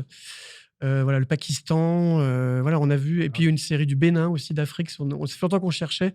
Après, il y a des fois, c'est des séries évidemment qui ont des narrations différentes, donc des fois, il faut faire des petits efforts d'adaptation. Des modes de jeu aussi, mais en tout cas, ça nous paraît assez important. Les festivals, ça sert à ça. Ça sert aussi à aider à faire découvrir, à montrer des choses qu'on ne voit pas tous les jours. Bien sûr. Et alors, du coup, est-ce que cette édition 2023, il y a des tendances peut-être pour cette nouvelle édition de prévu? En Qui se fait, dégagent? les tendances qu'on a constatées plutôt, parce que nous, on a une sorte de pont d'observation. Donc cette année, par exemple, ce qui nous a ultra frappé, c'est que sur les 400 séries qu'on a vues, et même ça se reflète dans celles qu'on a sélectionnées, forcément, la moitié au moins se passe dans les années 80 ou 90. D'accord. C'est-à-dire, il y a une espèce de revival de ces années-là, complètement dingue, qui suit un peu la mode, je pense. c'est vrai. Voilà. C'est plus sympa. Ouais, voilà, peut-être. Ça, Je un sais peu plus pas. relax. C'était mieux avant. Puis une fois qu'on a investi dans les costumes et les accessoires, je sais pas, c'est peut-être aussi Et il y a peut-être aussi un truc, moi je m'étais fait la réflexion en termes de narration, de retourner dans un monde où tout n'est pas accessible avec ça. Ouais. C'est-à-dire Oui, qu'en fait, où ouais. tu dois décrocher le téléphone ou pour aller trouver un renseignement, tu dois aller à la bibliothèque. Enfin, un truc Ouais. où il y a du déplacement, quoi. Oui, puis Et des c'est- scènes où on est obligé de se parler en face à face. Voilà, quoi, exactement. pas seulement à Peut-être filmer des gens au que- téléphone. Peut-être que tout ces seul, années quoi. permettent Oui, ça, là où à partir des années 2000, en fait, on est beaucoup dans la derrière un ordi. dématérialisation. Voilà, Oui, c'est exactement. ça. Oui, non, c'est plus intéressant en termes de filmage. Et puis aussi, en fait, on s'aperçoit que c'est une manière de parler de sujets qui peuvent fâcher aujourd'hui, mais non, c'est plus facile de parler en remettant le contexte d'avant. Par exemple, on a eu plusieurs séries sur le droit de l'avortement des femmes. Désobéir le choix de Chantal Decq, qui est une série québécoise, par exemple. Ils prennent un cas réel qui s'est passé dans les années 90 où un mari a essayé d'empêcher sa femme d'avorter. Et voilà, parce que c'est peut-être plus facile que d'en parler aujourd'hui dans les pays qui tentent de revenir un peu en arrière. Vous parliez de ce côté international. J'ai envie vraiment de vous poser la question. Parmi les invités, est-ce que vous avez quelques noms un peu illustres à nous communiquer comme ça? Ouais, on a le retour des Américains. On est content parce qu'avec le Covid, ils étaient bien restés chez eux ces dernières années. Ils avaient du mal à se rebouger. Ils avaient découvert Zoom. Ils pensaient, voilà, donc c'était. Là, on est vraiment content. On a Marcia Cross, quand même la star. Brie Van de Camp. Voilà. Oh, Brie, j'allais dire que c'est Brie Van de Camp. Brie, Mais oui. c'est Brie. Oh, incroyable. Je suis rousse grâce à elle. C'est vrai Ah ouais, vraiment. C'est vrai. Oh, Ah oui, c'est vraiment parce Tu que me régales. je suis tellement fan d'elle que je me suis fait rousse. je suis costaud avec son plombier. Brie dans Desperate Housewives. Oui. Ouais. Et puis évidemment, Brian Cox, l'immense acteur. Et avec l'avant-première de la dernière saison de Succession aussi, qu'on va présenter. Pour Meghan, Donc, ça. Ouais, c'est pour moi, c'est que pour moi. donc ça, c'est vraiment très beau coups, dont Philippines. on est vraiment heureux. De Roi Beaulieu, j'adore. Ouais. Et puis, on a dans la série de clôture transatlantique, on a Gillian Jacobs, Corey Michael Smith. Enfin, ça y est, on est content. On a Jack Sand, le grand auteur anglais, qui vient aussi présenter une série avec Michael Sheen et Sharon Horgan. Il sera là, ce grand auteur anglais qui n'était jamais venu. Donc voilà. Donc là, on est vraiment content parce qu'on a le retour des grands invités anglo-saxons.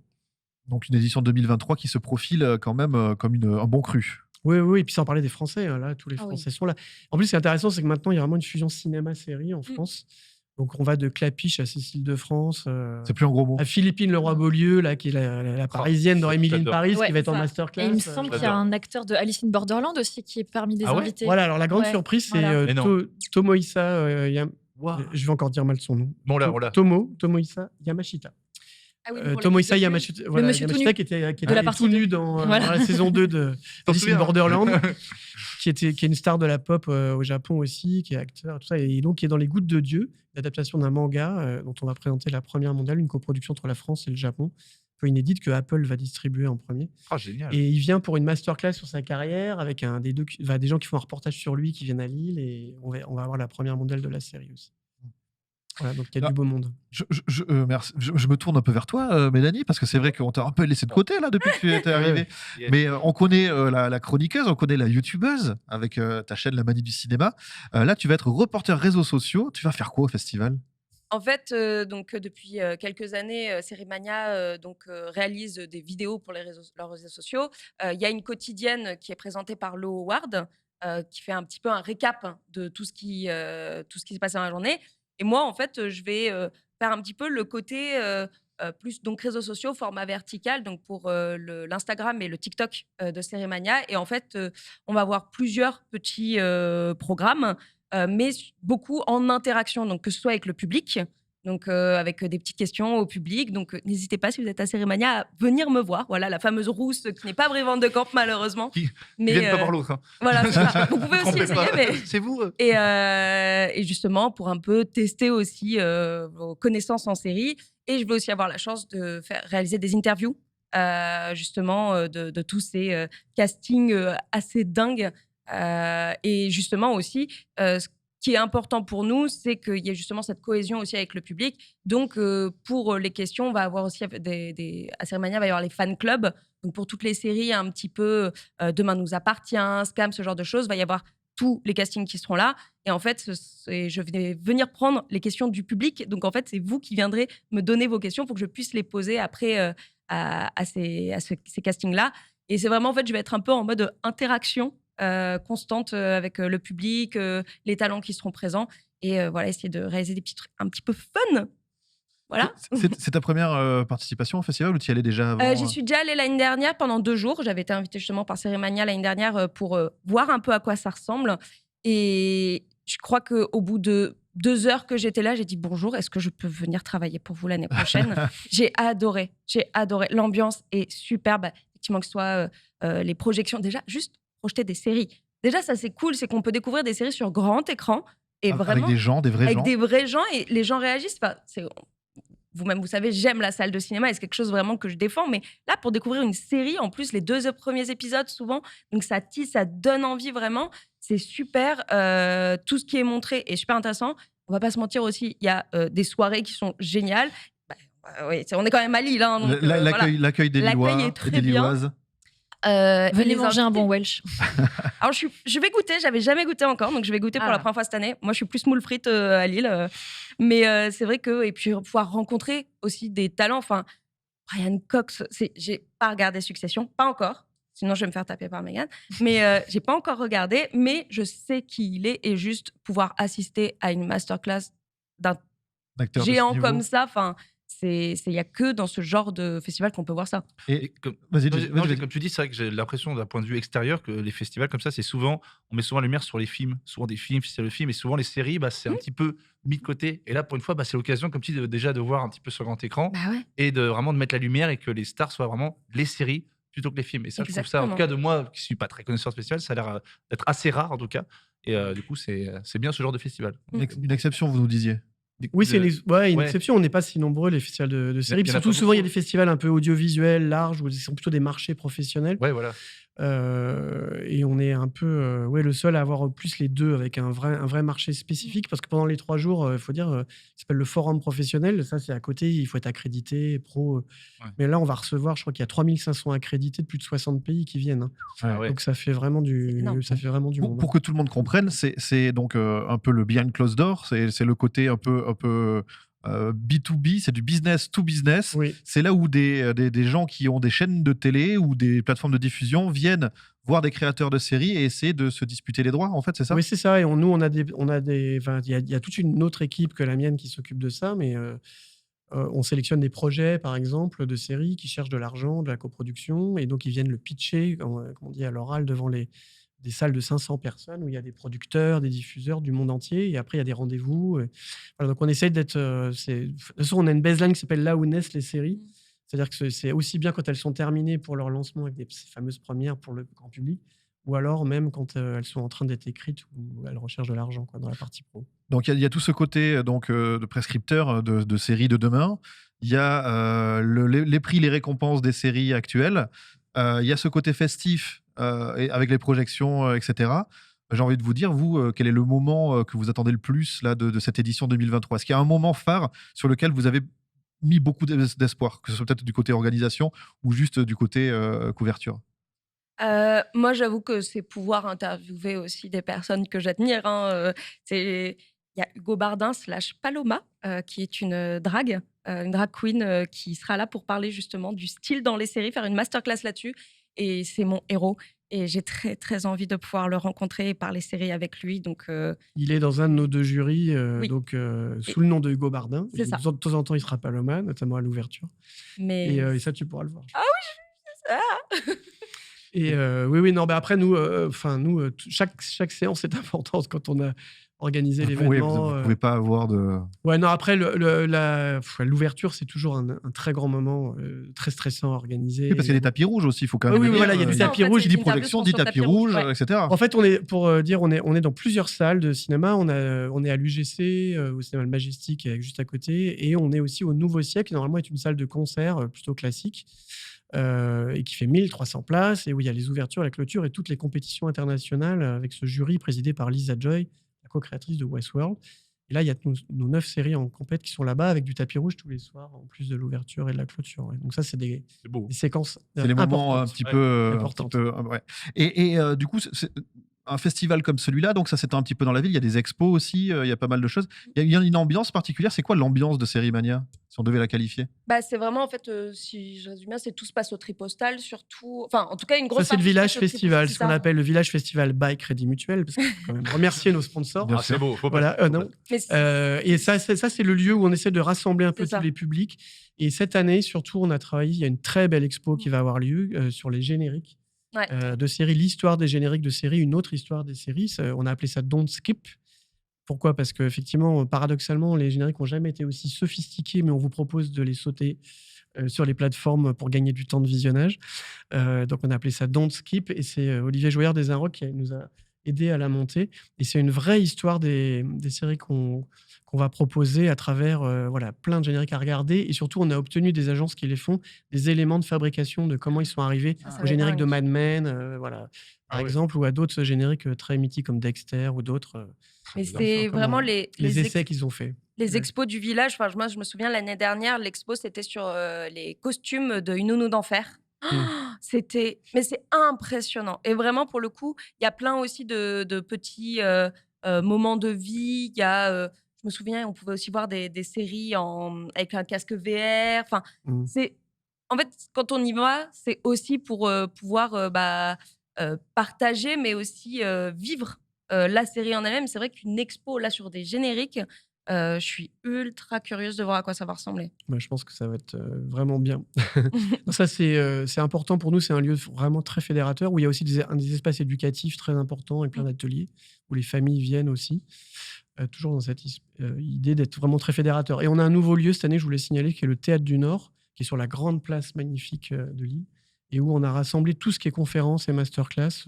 Il y a une quinzaine de séances là, dont une conférence chantée de Alex Baupin sur les génériques, où il va réinterpréter vous savez, ces génériques chantés à l'ancienne, où il y avait des paroles françaises sur Dallas, Starsky et tout ça, Hutch, Dallas, tout ça. Maggie. Et donc, voilà, exactement, Maggie, je pense qu'on y ira droit.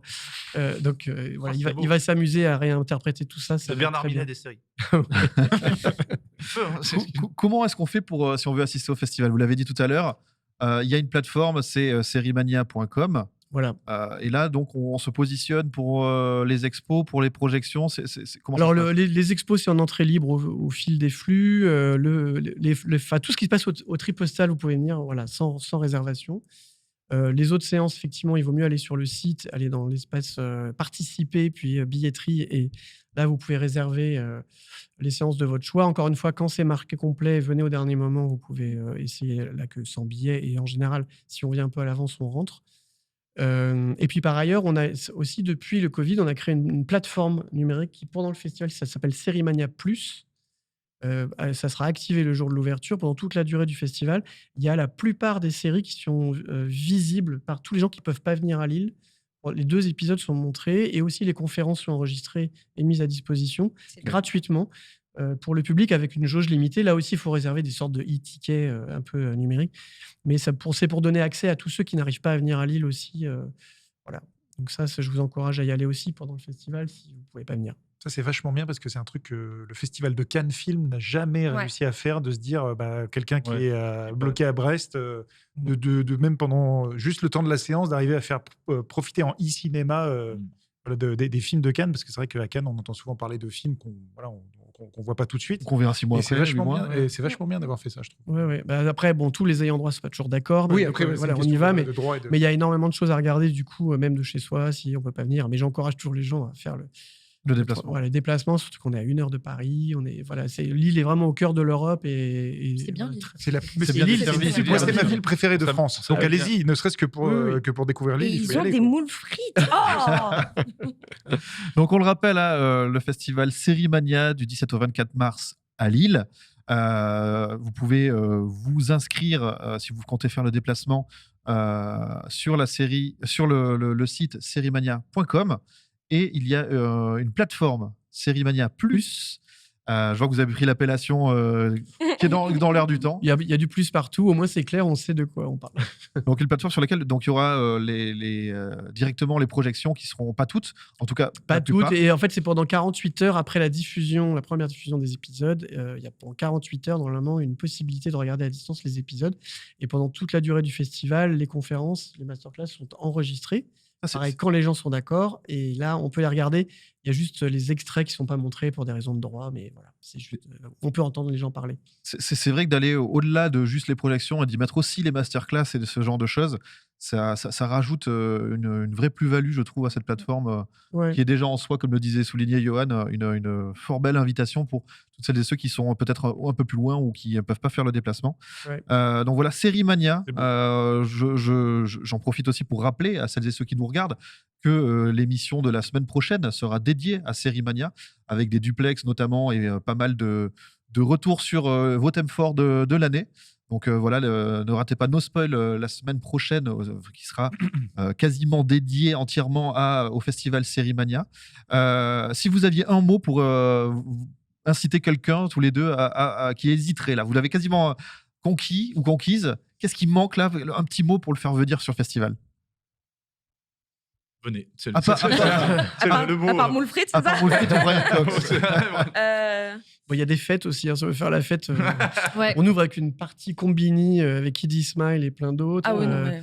On a une soirée Et ça finit par une rap soirée le samedi Et autour ça de finit Top par une soirée Boy. drague. Et une soirée drague avec Javel Habibi et son drag show sur les séries. Donc on va pas s'ennuyer globalement, hein, de toute façon. C'est Elles quoi sont bien les teufs à Lille. Ouais. Et l'ambiance. Et vraiment, venez moi en tout cas, si vous me voyez, venez me voir pour que justement on puisse échanger et que potentiellement vous puissiez être dans les petites vidéos aussi qu'on va faire, parce que c'est ça qui est sympa aussi. Oui. C'est on partage, on est là pour partager avant tout, quoi. Et l'autre truc qu'on a remarqué aussi, c'est que c'était le seul endroit où tous les fans de séries peuvent vraiment se parler, rencontrer d'autres fans qui ne connaissent pas. Il y a un lieu d'échange et de rencontre avec toutes les équipes. J'ai oublié de dire qu'on invite toutes les équipes de toutes les séries. Donc il y a des débats à chaque fois. Donc on peut aussi aller après les voir et parler avec eux, quoi. Donc c'est quand même une occasion unique. Série Mania C'est beau, c'est en beau. direct de Lille. Le coup d'envoi, le top départ, c'est le 17. Ça commence par quoi? Un tapis rouge, un truc Grand tapis rouge, plein d'invités, beaucoup d'équipes déjà présentes, dont toute la bande de HPI, Audrey Fleurot qui sera là le lendemain. Et puis surtout, on commence à être très fort avec la série de Cédric Clapiche, Salade grecque. Pour La Prime suite Video, des- qui est la suite de la fameuse trilogie de l'auberge espagnole, avec une nouvelle génération, avec les jeunes, les enfants. Les enfants d'eux. Qui se passe donc à Athènes. Et qui se passe à Athènes, qui a été tourné là-bas, d'où le titre. Et qui sera diffusé sur Prime Video. Voilà, Tout à fait. Non, question pas piège, parce que tu es en tant que grand connaisseur et grand passionné de séries, c'est quoi ta série préférée ever? Je suis curieux de savoir ta Madeleine, la série qui t'a fait rêver, que tu gardes toujours en tête, pour citer un exemple. Non, en fait, moi, j'étais pas un grand fan de séries pendant très longtemps. J'étais plutôt sur le cinéma. Moi, je viens vraiment du cinéma. Et en fait, celle qui m'a fait basculer, bon, elle commence à dater, mais c'est Six Feet Under, que j'ai découvert un peu tardivement. Même, elle était déjà diffusée.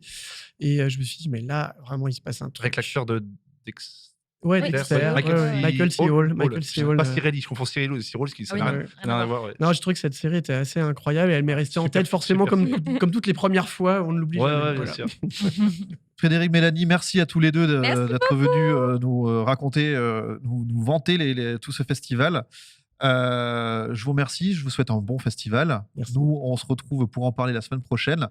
Et on va enchaîner sur la suite de l'émission, à savoir le débrief de la série. On est dans le thème.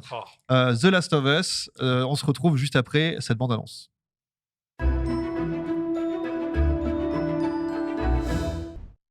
The Last of Us, la série télé.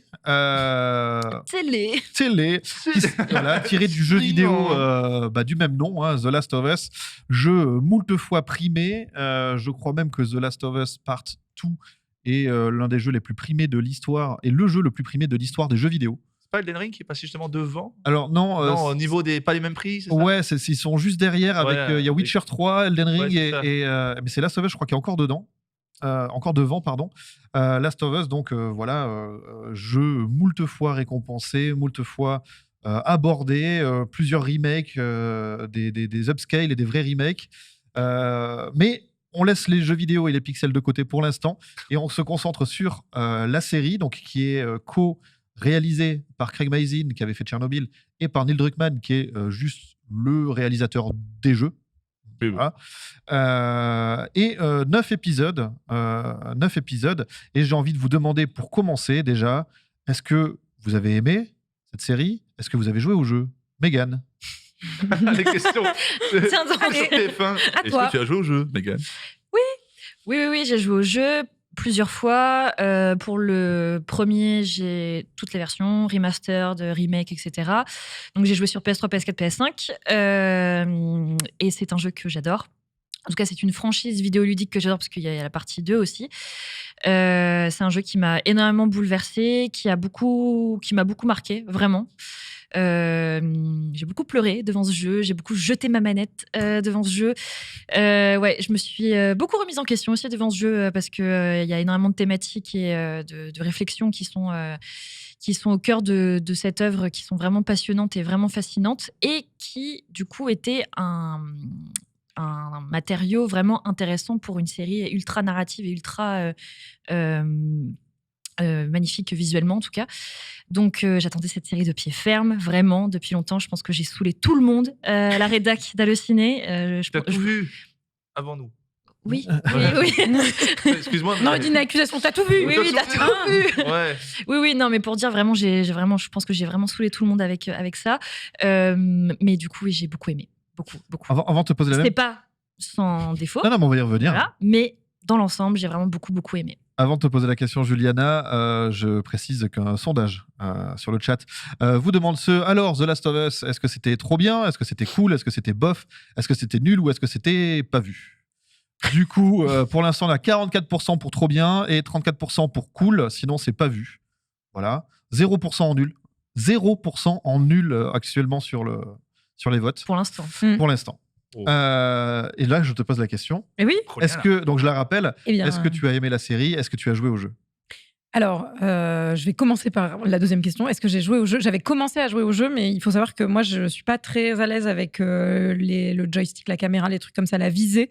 Donc, j'avais eu du mal et j'avais pas pris beaucoup de plaisir à l'époque où j'avais joué, donc j'avais arrêté. Et là, j'ai regardé la série et à l'épisode 8, je me suis dit « Ah, j'ai envie de refaire ». Et donc, j'ai repris le jeu. Voilà, donc je suis en train de jouer en ce moment même. Trop bien. Et c'est vraiment... Autant je pense que c'est hyper cool de découvrir la série après avoir joué au jeu plusieurs fois quand tu aimes le jeu, etc. Autant c'est vraiment très cool aussi de redécouvrir le jeu après avoir vu la série et de regarder les choix de narration, de chemin, de personnages, etc. Est-ce que j'ai aimé la série? J'ai aimé la série. Tu as aimé la série. Une fois de plus, il y aura un peu de nuance dans cet avis, mais j'ai trouvé ça très réussi. 42% trouvent que c'est trop bien. Voilà, c'est la réponse au sondage. Et ça me permet de faire une transition qui n'a rien à voir vers la même question pour Norman Genius. Est-ce que tu as joué au jeu? Est-ce que tu as aimé la série? Eh bien non, je sais que c'est honteux. Moi qui suis sur Game One, mais qui est dédié une partie de ma vie, de ma vie aux jeux vidéo, jusqu'en 2005, je pense avoir fait énormément de jeux. Je n'ai jamais fait Just of Us. Bah ouais, qu'est-ce qu'il y a? Là, ouais, je sais. Je suis très déçue. de toi. Ça a été dur, je sais. Je l'ai avoué une fois ou deux. À chaque fois, je le dis, j'ai mal. Par contre, j'ai vu toute la série. Ouais, je trouve que c'est une série. Je trouve que c'est. Alors, j'ai pas envie de dire culte tout de suite parce qu'il faut pas ça avance et tout. Mais c'est avant tout, faut pas confondre. C'est pas une série sur les infectés, c'est pas une série forcément sur les zombies, c'est pas une série sur le post-apo. C'est une série, tu as dit, c'est sur les relations humaines, c'est une série sur les rencontres, vraiment sur la relation entre Joël et Ellie. C'est une série avec les problématiques, les thématiques. C'est une série vraiment bouleversante sur plein de choses. Et après, tout autour, tu as des séquences, des phases, etc. avec les infectés. Je trouve que voilà, les acteurs sont fabuleux. Tu as des grands moments. Tout n'est pas forcément parfait. Tous les épisodes sont pas fabuleux. Tu as des épisodes qui resteront dans les mémoire. Voilà, plus que d'autres, mais voilà, j'ai passé un super moment. Je regrette vraiment, ça m'a rappelé les fois de l'époque M6, Desperate Housewives, où tu devais attendre une semaine entre chaque épisode. C'est horrible. Des fois, je me faisais des petits jeux, je dis allez, je garde ça, comme ça j'en ai deux d'un coup. C'est vrai que Last of Us et Desperate Housewives, beaucoup de gens ont fait le parallèle. Hein, moi, je le fais. Parce que Gabriel avec Joël, c'est mais n'importe quoi. Non, j'ai adoré, j'ai suradoré. C'est pour moi une des meilleures séries là, de ces dernières années. Je trouvais que c'était un grand moment et j'attends évidemment la saison 2 avec impatience. Beau là. Johan, oui, même question. Est-ce qu'il a joué au jeu? Est-ce qu'il a aimé? Je n'ai jamais joué au jeu. Ça va potentiellement m'intéresser du coup de mettre les mains dedans pour comprendre. Alors moi, je trouve qu'il manquait. Je vais pas jouer le troll de service. Je trouve qu'il manquait un truc, c'est le mot surcoté. Pour moi, c'est une série inégale, surcotée et du coup un peu bof. Ah, je suis d'accord. Ouais. Donc on a un avis très nuancé. Mais pas nul. Alors surtout pas nul. Il y a des épisodes sublimes. Il y a des choses bien, mais je ne comprends pas l'engouement autour de cette série qui, pour moi, ne révolutionne ni le genre post-apo ni le traitement des personnages. Mais on peut trouver ça très bien sans avoir. Non, mais je trouve ça. En fait, je trouve ça bof. Oubliable, quoi. C'est top parce que ça fait partie. Moi, j'aime bien quand il y a des avis qui divergent. Personnellement, donc j'ai joué au jeu plusieurs fois. Je l'ai fait en long, en large, en travers, dans tous les niveaux de difficulté. J'ai saoulé tout le monde, non pas juste avant l'arrivée de la série, mais pendant des années partout. Je me souviens j'ai fait du lobbying pour le jeu aussi. Sur chaque média sur lequel j'ai travaillé, à chaque fois, il y avait le point Last of Us. Voilà, quand le jeu a eu son prix de jeu de la génération PS3 et Xbox 360, je pense que ce n'était pas volé pour plein de raisons, même si en termes de gameplay pur, c'était pas forcément une apothéose, mais c'est dans ce qu'il raconte du jeu vidéo et dans la proposition qu'il avait que je trouvais qu'il y avait un bond énorme qui a été fait en avant, que je ne retrouve pas dans la série. Même si j'ai beaucoup aimé la série, je trouve pas que la série fera date peut-être autant que le jeu vidéo l'a fait en son temps, en 2012-2013. Mais c'était nouveau en jeu, en fait. En fait, c'était assez nouveau jeu, mais pas vraiment en série. C'est juste ça. Mais ça n'a pas l'impression de révolutionner, encore une fois. C'est juste. Non, mais c'est pour ça. Donc, j'ai beaucoup aimé tout ce que j'ai vu. Par contre, il m'a manqué des choses. Et c'est là où vous dites qu'il y a des nuances. On va en parler. Juste avant d'aborder le moment où on va peut-être spoil un petit peu, attention, je voulais qu'on fasse un petit point sur les audiences des épisodes, puisque notre copain Maxime Chao les a relevés sur Twitter. On va pas se priver de... C'est Maxime d'ailleurs, d'avoir bien parlé sur Twitter. On n'avait pas regardé sur Twitter parce qu'il balançait tous les trucs. On l'embrasse, on l'aura. Maintenant que la série est finie, c'est bon. Du coup, l'épisode 1 a réuni 4,7 millions de téléspectateurs et de téléspectatrices. C'est quoi? C'est Monde France? C'est quoi? Non, États-Unis. C'est États-Unis. Et l'épisode 9, 8,2 millions. C'est-à-dire que à peu de choses près, c'est qu'une augmentation d'épisode en épisode. Oui. Ça veut dire que le bouche à oreille a fait que ça a quasiment doublé entre le premier et le 9e épisode. C'est de 4,7 donc à 8,2 alors qu'on était en face des Oscars, notamment. Ouais. Ça, c'était pour le petit point audience. Le petit point audience. Petit point audience. Là, maintenant, on va commencer à aborder les choses qui fâchent peut-être. Et j'ai envie de donner la parole à celui qui est peut-être le moins enthousiaste autour du plateau. Pourquoi est-ce que qu'est-ce qu'on t'avait vendu quelque chose que tu n'as pas retrouvé? Le premier truc, c'est les notes. Je trouve ça, c'est quand tu regardes IMDb haute, c'est genre l'une des plus grandes séries de tous les temps. C'est une série qui est au niveau de Walking Dead saison moyenne, quoi. Pour moi. Hein. Non, mais je trouve ça. Mais est-ce que les notes, ça mérite pas aussi d'avoir une attente et un recul, parce que les gens qui vont noter, qui vont commenter dans un premier temps, c'est beaucoup les fans et les enthousiastes. C'est pour ça que je dis surcoté. Oui. Je dis pas qu'elle est nulle, encore une fois, moi j'ai passé des bons moments, mais c'est juste que quand je vois genre 9,8 machin, ça la place comme l'une des meilleures séries de tous les temps tout court, tu dis c'est pas possible. Oui, mais moi, ce que je te dis, c'est que les premiers qui sont enclins à noter les choses, c'est quand tu es enthousiaste et que tu aimes beaucoup aussi quelque chose. Je pense que les notes se baissent avec le temps et peut-être qu'il faudra regarder se régularisent entre guillemets. Le lissage. Il n'y a pas de review bombing. C'est ça. Et sinon, moi, alors c'est vrai que j'étais parti sur une série d'infectés ou zombiesques, ça part dans autre chose, mais pourquoi pas? À la limite, pourquoi pas. Bien. Mais par contre, j'ai trouvé que je sais pas comment dire ça, mais que par exemple, l'épisode 3 et 7 qu'on fait beaucoup parler, que moi j'adore, mais je les trouve presque complètement hors sujet une fois que j'ai vu la saison infinie. Parce qu'en fait, c'est un coup, on t'emmène sur un pas de côté sur l'épisode 3, un peu ce qu'avait fait le roman World War Z, c'est-à-dire on te raconte des histoires parallèles. Et moi, je trouvais ça vachement bien si Ellie et Joël permettaient de raconter des histoires parallèles. Puis au final, ça revient sur eux. Et puis après, tu as un épisode sur le passé. Puis après, on revient sur autre chose. Et au bout d'un moment, je fais, mais en fait, rien n'a de trame solide, quoi. Donc c'est un peu une espèce de patchwork de plein de trucs. Ouais, moi non plus. C'est très construit. hein. Et je trouve pas ça très construit, moi. Mais moi, justement, alors- c'est très construit parce Alors, que la- l'épisode 3 et La l'épisode 7, réponse, t'as 9 épisodes. la réponse était la défense. T'as 9 épisodes en tout. T'as un épisode 3 donc, qui est centré sur la relation entre Bill et Frank, qui est inédite en soi, mais qui est qui est en En fait, sous-texte. c'était dans le jeu, oui, mais c'était c'était dans pas le aussi jeu. clair. Voilà, c'est Non, ça. Et t'as l'épisode 7, qui est donc l'adaptation du DLC Left Behind sur Ellie et Riley. Donc ça, c'est pas du tout inédit, c'est quelque chose qu'on connaît. En plus, c'est très fidèle au DLC. Et si tu replies ta saison, épisode 3, épisode 7, ça se répond. Et donc, Et au-delà de ça, Et tu fais la et donc, il y a vraiment une construction quand même, je trouve, parce qu'il y a des similitudes entre l'épisode 3 et l'épisode 7. Et ces deux relations-là permettent de comprendre aussi et d'ajouter énormément et d'enrichir la relation entre Joël et Ellie. En fait, ce qui est très Pardon. malin, non mais ce qui est très malin, c'est que cet épisode, non mais cet épisode 3, J'ai dit il droit est sur cette série. scénaristiquement, il est hyper intéressant parce qu'en fait, il va nous permettre de parler des deux personnages principaux et de ce que c'est que d'accepter l'autre, l'étranger, dans son cercle de survie, de confiance dans cette situation-là. Et moi, ce que je trouve très malin, c'est que ça nous parle toujours des deux personnages principaux en étendant ça à des personnages qu'on ne verra plus et qui, en tout cas, sont complètement hors cheminement des deux personnages principaux.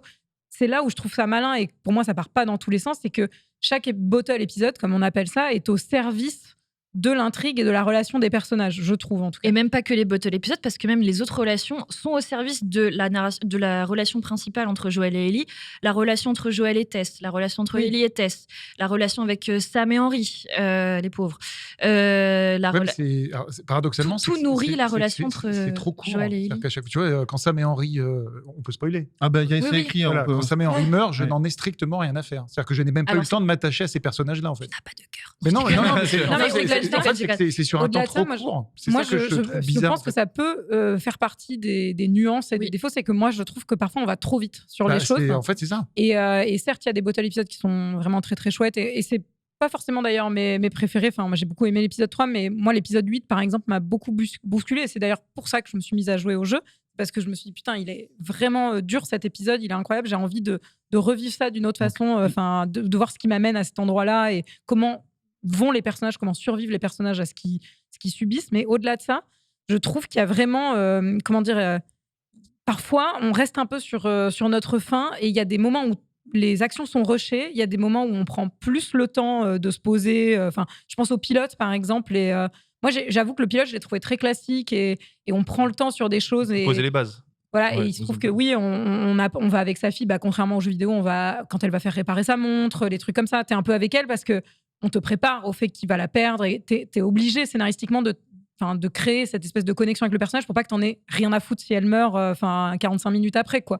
Mais je trouve que, en fait, c'est une espèce de raccourci scénaristique aussi qui parfois peut nous laisser sur la fin et nous mettre dans quelque chose d'un peu classique. Et il y a des choix qui sont à faire. Je peux que vous conseiller le podcast de Last of Us officiel où les deux showrunners sont interviewés et parlent de leurs choix. C'est en anglais. Ils sont interviewés par Troy Baker, l'interprète original de Joël. C'est super intéressant. Voilà, et c'est très très très intéressant. C'est presque, moi j'ai trouvé ça presque plus intéressant de les écouter parler de leur travail d'adaptation et leurs choix et la façon dont ils se dirigeaient vers un chemin ou un autre. Et parfois, je trouve que la série, elle a ce petit défaut d'être trop compact. C'est obligé, c'est l'adaptation d'un jeu. Justement. Non, mais vous êtes tous d'accord, tu es obligé, c'est un jeu, il y a 8 épisodes, tu es obligé de prendre des raccourcis, tu es obligé de faire les choses, tu n'as pas forcément envie, tu es obligé d'aller plus vite, plus ou moins vite. Tu es obligé, c'est comme ça. C'est comme quand tu adaptes un film d'un livre, tu es obligé de faire des choses. Oui, mais qui sont pas forcément- je te dirais oui sur un film, mais sur un. Là, par exemple, il pouvait faire 16 épisodes.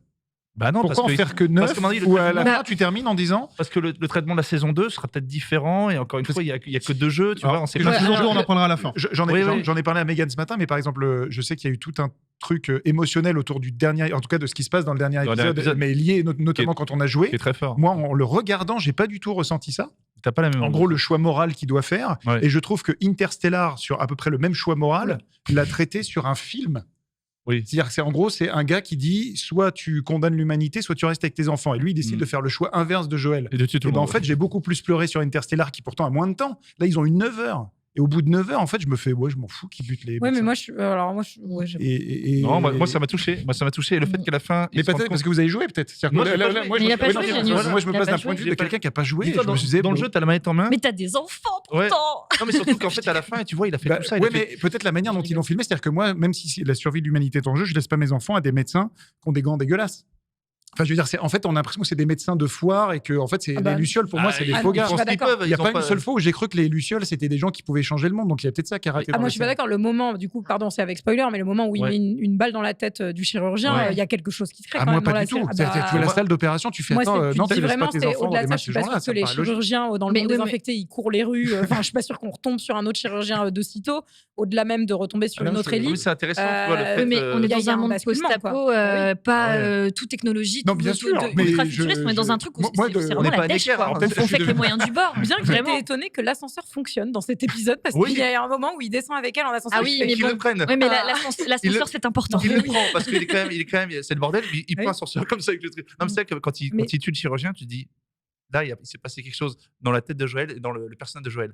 Mais Et c'est un- et c'est très fort, je trouve ça. Mais c'est très intéressant parce que ça pose aussi la question de, enfin, est-ce qu'il fait ce choix pour la protéger elle ou est-ce qu'il fait ce choix pour lui? Est-ce que c'est justement parce qu'on comprend qu'il s'est entre guillemets réconcilié avec la vie grâce à cette présence? Oui. Et il y a un truc ultra auto-centré, c'est qu'il lui laisse pas le choix à elle de le faire. Alors tu sais pas si c'est pour la protéger ou si c'est pour lui ne Égoïste. pas Et en qu'elle le même- déteste. Enfin, il y a vraiment, moi je trouve un truc très Mais t'as vu intéressant sur le l'épisode d'avant personnage. Et en même Vas-y, je t'en Non, prie. non, pardon, excuse-moi. Non, Non, non, vas-y. Non, mais c'est en moi, même temps, vas-y. c'est foisonnant, c'est Attends, normal que ça vous on est- anime. Vas-y, Non, mais- l'épisode- non, vas-y. Non, mais je voulais juste dire que Excellent. on pense ce qu'on veut du choix de Joël, mais en même temps, on n'a pas non plus laissé le choix à Ellie avant. On lui a Oui. pas dit que Oui. si elle faisait l'opération, elle allait crever. Complètement. Donc, C'était la tête, tu vois. oui, elle Mais se voyait comme la sauveuse de l'humanité. Oui, hein, enfin, moi, c'est un peu dans ce sens-là que j'ai pris. Tu vois, s'il lui a dit on va prendre ton sang et puis on bricole un Bah, truc, au il dit, début, allez-y. c'est ça. Mais là, en fait, Mais on lui c'est dit pas- pas qu'on va la tuer. Bah, Donc, c'est ça qui est intéressant. c'est ça Moi, que je je trouve trouve le choix intéressant, de oui. Parce Joël. que du coup, si on lui avait demandé, est-ce qu'elle aurait bah, dit du coup, oui non, mais le choix de Joël est encore moins intéressant, c'est que c'est évident que tu butes le médecin. Moi, Mais non, pareil. c'est pas évident. Mais Bah, non. pour toi, c'est évident, Bah, mais enfin, C'est pas évident. Parce que le lien s'est créé vachement fort dans le, je sais pas, le détail de fin, dans l'épisode d'avant, quand il la sauve, tu sais, quand elle s'échappe, ou que, épisode fabuleux. Elle se sauve. Elle se elle se sauve. il la après, récupère, et il la dit, récupère. Elle se sauve. Viens là, baby girl. Oui. Et là, c'est tu vois cette relation qui s'intensifie, et c'est là qu'il la considère entre parenthèses, attention, des guillemets, comme sa nouvelle fille. Et tu vois, et je trouve que c'est très fort ce moment-là. Mais et- même dans tout l'épisode Oui. 9, en fait, tout Tout l'épisode l'épisode 9 bien et, sûr, et bien ce sûr. moment un peu de respiration où ils croisent les girafes et tout ça, tout est construit pour que tu comprennes, et même la discussion qu'ils ont quand il lui avoue que c'est lui-même qui s'est tiré une balle Ouais. et qu'il s'est loupé et qu'il n'arrivait pas à se réconcilier avec la vie, entre guillemets, et que c'est sa relation avec elle qui a créé ça. C'est devenu C'est- sa raison de vivre. Ça devient C'est sa ça. raison de vivre et c'est pour ça Au-delà de l'humanité. que son choix est particulièrement intéressant aussi. Et pour le coup, cette violence qu'il a dans le dernier épisode, moi, c'est marrant parce qu'en jouant aux jeux vidéo après, je réalise aussi qu'elle est beaucoup plus présente dans le jeu, je trouve, que dans la série où on te prend un peu plus par la main C'est dans toi, la c'est série. toi qui joue dans le pour jeu, que c'est tu toi, sois- c'est toi qui. Non, mais dans le jeu, moi, les j'étais actes. trop choquée que Tess, elle est 2 fois pire que dans la série. Elle met des bastos dans la tête de mecs qui sont pas infectés. Tu prends des gens juste qui veulent te dépouiller, tu les égorges au surin. Enfin, il y a vraiment des trucs, ça te met dans des positions de joueurs qui sont beaucoup plus dures que quand tu commences la série. Et c'est peut-être en ça que je trouve que la série est assez réussie. C'est qu'elle t'emmène vers cette finalité en te prenant par la main et en te disant, voilà, je vais te présenter ces personnages qui, au début, sont dans un espèce d'entre-deux et tu Ouais. as beaucoup d'empathie pour Ellie qui, pour le coup, tu apprends avec elle parce que tu comprends que certes, elle a déjà tué quelqu'un, mais tout est et c'est ça que je trouve fin dans l'écriture du personnage, c'est que tout est graduel et tout est amené au fur et à mesure de la saison. Au fur et à mesure, sa violence à elle et son truc, et elle est confrontée dans cette espèce de truc final dans l'épisode 8, terrible et sordide, à cette violence humaine qui est même pas une violence d'infecté, quoi. Enfin, c'est. Mais c'est ça qui est le pire, et c'est pour ça que c'est plus qu'une série de zombies, d'infectés, etc. Oui, c'est que ça, c'est second plan. on comprend très bien que même dans une situation pareille, même dans un contexte pareil, le plus effrayant, c'est l'humain, en fait. Ouais, mais alors pour moi, j'allais venir. Alors, sur la justement, limite, c'est l'autre limite de la série. J'allais, parmi les remarques qu'on a eues beaucoup et que tu as relevées, Johan, peu d'infectés. Ouais. Une Oui, déception. ça, je comprends. Ouais, mais ça, c'est bien. C'est C'est bien. ça que tu voulais dire? Non, pardon. Non, Désolé. c'était juste pour dire que le truc de dans un monde post-apocalyptique, le monstre c'est vraiment l'humain. On l'a vu à peu près 10 000 fois déjà. Oui, mais à peu près tout. Oui, mais Donc, pas forcément toujours bien écrit. Ouais, mais là, alors, je sais pas si je suis un génie, mais j'ai deviné chaque épisode. C'est-à-dire que Lequel, l'épisode c'est un 8, génie. le mec lit la Bible, je sais, ils doivent être cannibales. Ah tiens, ils sont cannibales. En fait, à chaque fois, je me disais, tiens, eux, ils doivent faire ça. Et en fait, je me dis, la série, elle invente rien. Moi, c'est ça qui m'a gêné. Oui, mais l'histoire, C'est un elle super a bon produit. 10 ans. ouais, L'histoire, elle a 10 ans. Moi, je Oui, trouve que c'est mais- inventé dans la façon dont tu abordes les personnages et dont tu abordes leur, justement, ce qu'on disait, leur intimité, leur évolution. Et ça se prétend pas être révolutionner non plus Mais le monde c'est de mon la problème, fiction. c'est peut-être la Mais note de je départ. trouve que Mais c'est- je dois avouer que c'est la note de départ. On en parlait, peut-être qu'il faut qu'elle se tasse avec le temps. Mais en fait, en voyant ce 9,2, je me dis, putain, la série doit être incroyable. Et en il fait, je faut regarde ce arrêter truc-là. de regarder les notes. Non, je trouve, ouais. aussi, il y a En fait, un ceux truc qui- un peu ceux qui ont mis des notes, je pense, biaisé. c'est des fans du jeu. Parce Oui, qu'en fait, mais oui. le jeu, c'est révolutionnaire parce que ça a été assez nouveau. Quand tu mets ça évidemment en série, en film, c'est pas révolutionnaire. C'est une grande série. Moi, je trouve que c'est quand même une grande série. Est-ce que ça vaut combien? T'as dit 9, combien? Je sais pas, il a combien? Il était à Je peux regarder depuis 9 plusieurs des semaines. patates, quoi. Ouais, bon, peut-être pas autant, mais en tout cas, moi, je trouve que c'est. Au 7. Et au-delà de ça, on n'a pas du tout parlé des comédiens. Elle est incroyable. Elle est incroyable. elle Et est lui, fabuleuse. il est incroyable aussi. Enfin, Ouais. alors moi, pas grand-chose à je faire. suis complètement comme ça devant ce jeu de Pedro Pascal. Enfin, L'alchimie entre les et deux. je trouve que même les personnages secondaires sont extrêmement bien castés. Il y a quelque chose de. En plus, il y a un traitement très réaliste, mais qui vient aussi de lui. Enfin, je pense de Craig Mazin, qui lui, dans Tchernobyl, avait déjà une approche très réaliste des choses. Et Je suis sûre que les 2 scènes d'ouverture des épisodes 1 et 2, c'est lui qui les a rajoutées, c'est sûr et certain. Sûr et certain. Avec les scientifiques, tout ça. Moi, je les et trouve le talk particulièrement show, intéressantes. C'est sûr et certain que En c'est fait, lui. il y a un truc, c'est que comme je vous l'ai dit, moi, j'aime beaucoup la série pour ce qu'elle propose, sans qu'elle soit révolutionnaire. Mais tout ce que j'ai vu, j'ai apprécié. Voilà, en gros. Mais il reste quand même un truc de pas complètement accompli, c'est que certaines scènes qui sont ultra clés de la série, je trouve qu'elles sont mieux amenées et m'ont fait ressentir plus de choses dans le jeu vidéo. Mais c'est la différence, je pense, entre effectivement quand tu as joué aux jeux vidéo avant ou quand tu y vas après. Enfin, moi, pour le coup, je découvre des choses au fur et à mesure puisque je découvre le jeu de tous les passages que j'avais pas fait. Il y a des choses que je trouve à la fois très bien amenées dans la série et où je comprends pourquoi ils ont fait certains choix. Enfin, il y a pas du tout dans tout le début. En fait, Joël et Tess veulent des armes. Enfin, ils veulent juste doubler leur quantité d'armes et c'est une mécanique qui fonctionne très très bien en jeu vidéo, je pense, parce que quand tu démarres, tu as besoin aussi d'objectifs, de trucs. Mais le fait que son frère ait disparu, ce truc de radio rajouté dans le pilote, on ne sait pas s'il va retrouver Tommy, pas Tommy, même si c'est après ça arrive dans le jeu. Il y a quelque chose d'intéressant, en tout cas, je trouve, dans les choix d'adaptation et qui est parfois. C'est un peu la malédiction et la bénédiction d'adapter quelque chose d'aussi fort au départ, c'est que tu vas pouvoir faire des choix qui vont t'amener vers d'autres choses et qui vont s'incarner et qui vont être réussis et tu vas perdre d'autres trucs. Mais en fait, c'est tenir cet équilibre et embrasser ton média, c'est-à-dire la série télé pour le coup. Est-ce que moi, je me suis vraiment posé la question, n'ayant pas joué au jeu jusqu'au bout, est-ce que la saison 1 va me proposer d'aller jusqu'au bout du jeu numéro 1 ? Est-ce qu'il va y avoir la saison 1 et la saison 2 pour aller jusqu'au bout du jeu ? Et ils auraient pu, je pense qu'ils avaient de la matière pour aller au-delà de là. Tu penses pas ?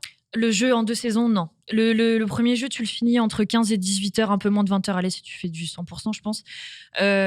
Donc, il y avait déjà cette limite dans le matériau d'origine, en fait. Et c'est pour ça que je pense qu'il y a le problème qu'on peut rencontrer dans l'adaptation, c'est qu'ils se sont peut-être un petit peu trop calqués sur le chapitrage du jeu et que du coup, ça donne cette impression un peu de rush. Parce que du coup, ils ont été obligés d'enlever, c'est un choix scénaristique, mais d'enlever pas mal de combats, pas mal de gameplay avec les infectés, etc., qui fait toute la force du jeu et tout le sel du jeu, forcément, parce que toi, t'es acteur. C'est toi qui vis le truc à travers le personnage, c'est toi qui joues, c'est toi qui en contrôle, qui est avec la manette ou sur l'ordi. Quand tu regardes la série, voilà, tu es spectateur, tu ne peux rien faire, tu peux que subir, entre guillemets, l'action qui t'est présentée, l'émotion qui t'est présentée.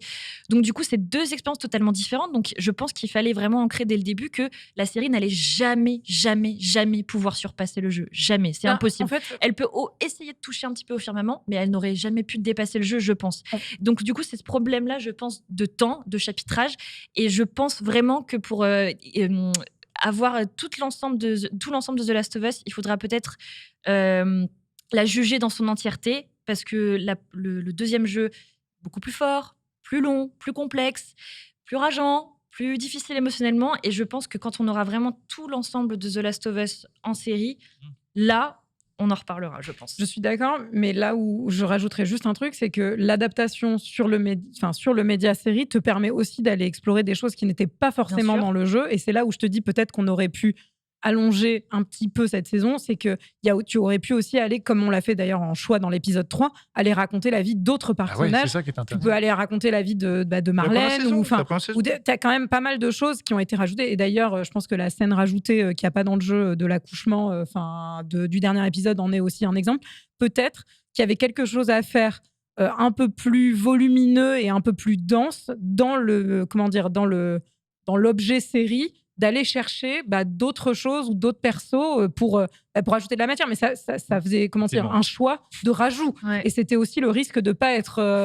voilà. C'était risqué, quoi. Peut-être qu'ils y ont pensé, mais qu'il faut quand même rester cohérent et si ça Dernier part trop loin. mot de Genius. Très dernier mot, juste c'est pour ça que je pense que si j'avais joué au jeu, j'aurais été beaucoup moins impacté. Je pense que j'aurais beaucoup moins aimé la série. Juste ça. Et je pense que ça a vraiment un impact quand tu joues au jeu et quand tu joues pas au jeu. Voilà, on peut y aller, on peut enchaîner. Et Bella Ramsey, Mais c'est très beau. est incroyable. Et Bella Ouais. Ramsey, elle Mais est. c'est très beau. Elle est Donnez-lui très beau. tous les Emmy. Les décors Même sont au-dessus de- incroyables. Les décors sont admirables, Oui, oui. l'acting est particulièrement bien fait, Ah oui, mais non, c'est vrai moi aussi, je trouve Les que infectés sont bien faits aussi. c'est quand on Oui, va super bien fait. au-delà du jeu qu'il se passe quelque chose en plus. Sur la saison 2, on sait que la partie 2, donc le deuxième jeu, sera fait sur plusieurs saisons, au moins 2. Au moins 2, ouais. Qu'il y aura plus d'infectés et un infecté d'un nouveau type. Que le tournage débute en fin d'année, que ce sera le retour des sports. Il va y avoir des sports, Oh. du Ça a été coup. confirmé, a ça, priori- c'est un peu fou. Elle est belle. A priori, ça va revenir Ok. et qu'il y aura des modifications dans l'histoire. Oui. Voilà, donc je n'en dis pas plus, et notamment pas mal de flashbacks pour garder au cœur la relation entre Joël et Ellie. J'ai Et vu des que c'est nouveaux Bella personnages. Ramsey qui était aussi là en saison 2. Tout à fait. Oui. Voilà, Elle confirmé. revient, Ouais, ouais. c'est Tant confirmé. mieux. C'était un débrief éclair, puisque Oui. on n'a pas eu le temps de tout aborder, tout ce qu'on voulait. Mais l'heure tourne, il nous reste que 8 minutes. Ah Pour bon, laisser- Bon courage, Johan. La parole à Johan, c'est le journal des sorties.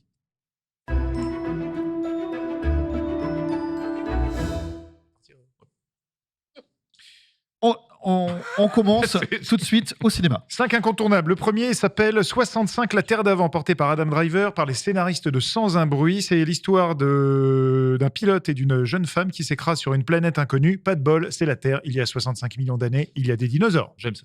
On n'aura pas le temps de faire les tours de table C'est comme habituels. la planète des singes, rencontre Jurassic Park un peu.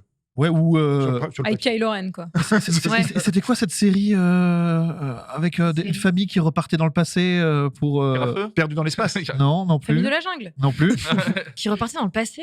ouais et qui arrivait à l'époque des dinosaures. Une série, il y a eu une saison tellement que c'était mauvais. Ça vous dit rien? Ça Ah vous non, dit rien désolé. C'est pas Dinotopia.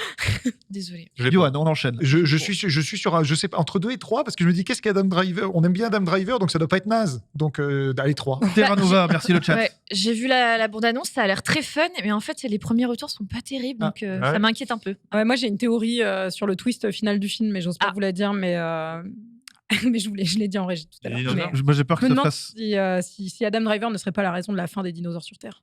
Ah, Vous êtes tous tués Ah oui, Peut-être. 65 millions d'années. Ah oui. Vous l'aurez entendu Raison. ici. ouais, Très moi bien. je crois que c'est il y a un syndrome Predators avec Adrian Brody là-dedans.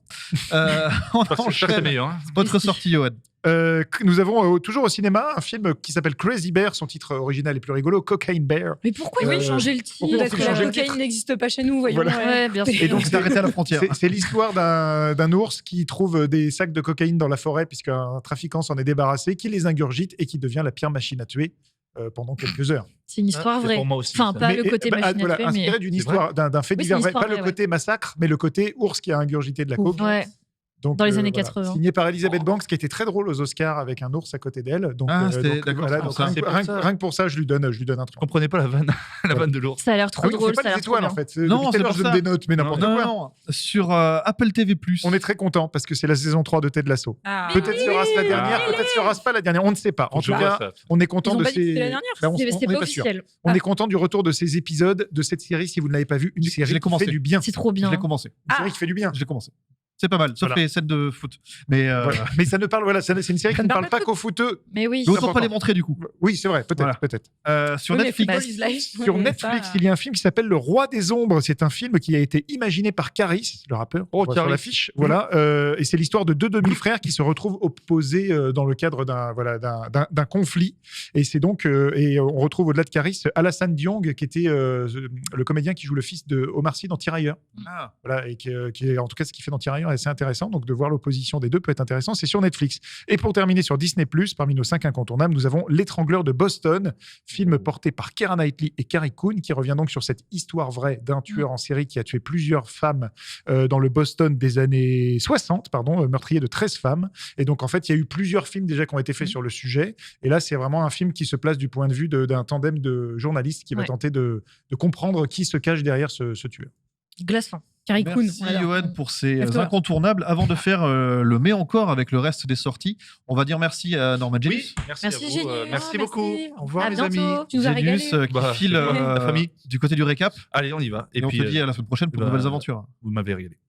À bientôt. C'est formidable. Je m'en vais. Je suis en dessous de toi. Un petit pas d'Elvis avant de partir. Oh la vache. Ok. Oh, on y est là. Bah, attends, J'ai cru que c'était Austin Butler. C'est pas comme si on n'avait plus le temps en plus. C'est bien, c'est bien. c'est bien. Toujours au cinéma. Toujours au cinéma, un film qu'on vous conseille, une petite pépite qui s'appelle Ouria. Voilà, c'est par la réalisatrice de Papicha, Théâtre. qui s'appelle Mounia Medour, qui avait révélé notamment Lina Coudry dans le film Papicha. Et donc là, elles reviennent toutes les deux avec Ouria, qui est donc un film sur la danse et sur comment se reconstruire à travers la danse. Au cinéma, il y a également La Chambre des Merveilles de Lisa Azuelos, portée par Alexandra Lamy, qui va essayer de cocher toutes les cases des choses que voulait faire son fils une fois qu'il est tombé dans le coma. Donc ça a l'air assez chouette. Au cinéma, il y a également un film qui s'appelle Sage Homme, qui, comme son titre l'indique, va parler d'un jeune homme qui va faire une immersion dans le monde des sages-femmes, porté par Karine Viard et Melvin Boomer. Au cinéma, il y a également Emily avec Emma Mackey. Très beau film. Très, très beau film. Voilà. Vraiment. Sur Emily Brontë, qui avait notamment écrit Les Hauts de Hurlevent, et c'est réalisé par Francis O'Connor, première réalisation d'une comédienne, c'est celle qui jouait la maman dans AI de Steven Spielberg, souvenez-vous. Sur Prime Video, nous avons une série qui s'appelle Swarm, qui est notamment co-créée par Donald Glover. Donald Glover, ouais, qui est complètement psychédélique. Regardez-la. Si vous avez aimé Atlanta, vous aimerez Swarm. Voilà, ça a l'air, on le voit sur l'affiche, en tout cas, ça a l'air bien barré. Sur Prime Video également, il y a une série, alors je sais pas comment on dit, qui s'appelle Class of 07, of 2007. En gros, O7. Voilà, ouais, O7, Class of O7, on va dire ça. Donc c'est une série un peu teen survival après un tsunami qui a déferlé sur leur région. Comment des étudiantes, je pense, vont essayer de survivre. Donc j'imagine avec qui est le chef, qui est pas le chef, qui est le souffre-douleur, tout ça. Majesté des Ouais, mouches, c'est ce mais que j'allais exactement. dire, ouais. Exactement. Sur Prime Video arrive également l'intégrale des 007 de Daniel Craig. De Casino Royale à mourir peut attendre. On se rappelle que MGM a racheté les droits de James Bond, donc maintenant ils ont tous les James Bond, dont les 5 avec Daniel Craig qui arrivent. Dont les 3 bien avec Daniel Craig. Exactement. Il me reste encore 2 minutes, je me dépêche. Sur Disney+, il y a un documentaire qui a l'air assez chouette sur Bono et The Age, où en fait ils sont retournés en Irlande accompagnés par David Letterman. Présente plus le Late Show, mais voilà, qui reste quand même une grande figure de la télé américaine et qui les a accompagnés. Et en fait, à travers ses yeux, on découvre la relation des deux dans le groupe, mais aussi l'Irlande et qu'est-ce que ça fait d'être irlandais et de boire de la Guinness. Le groupe Ça a l'air YouTube, très bien. je précise pour Groupe YouTube, pardon. plus jeune. Exact. Sur Apple TV+, nous avons une série étonnante qui s'appelle Extrapolation, série d'anthologie qui relate en 8 épisodes, qui parle notamment du changement climatique et de ses impacts, avec un casting assez déglingo. Wow. Marion Cotillard, Tobey Maguire, Forest Whitaker, Meryl Streep, Edward Norton, Kit Harington, Tahar Rahim, Sienna Miller, David Schwimmer, Heather Graham, entre autres. Calme un peu quand même. On dirait un Soderbergh. C'est peut-être l'occasion de prendre Apple TV, peut-être. Hein. Peut-être En plus, l'occasion. c'était de mais l'assaut. prenez Apple TV. En plus, Mais c'était oui. de l'assaut. Sur Netflix, Vous nous avez avons un fait film pour enfants qui s'appelle L'éléphante du magicien. Très beau film d'animation. Je l'ai vu, il est superbe. Bah, très chouette, parce que l'affiche ne vend pas du rêve. Bah, tant mieux pourtant, si c'est bien. le film est assez enchanteur. C'est un très beau film d'animation. Eh ben, très chouette. Sur Netflix, il y a une entrée catalogue qui s'appelle Ad Astra. Sur Paramount+, il y a À moi la nuit, toi le jour. Comment 2 personnes partagent le même lit, mais sans jamais se croiser. Ils n'ont pas assez d'argent, donc c'est une coloc de lit. Ça a l'air étonnant. En VOD, Black Panther Wakanda Forever. Et c'est tout aujourd'hui. Et c'est déjà pas mal. Merci beaucoup, Bravo, Johan, Johan. pour ce marathon du journal des sorties. On l'a tenu jusqu'au bout. Voilà, on reparlera évidemment de The Last of Us une prochaine fois. J'espère bien. J'ai encore des arguments. En attendant, tout de suite, c'est le récap avec notamment le quiz de Jiraya et le retour d'Erwan. Et nous, on se dit à la semaine prochaine pour une spéciale Série Mania. Ciao, ciao. Salut. Salut.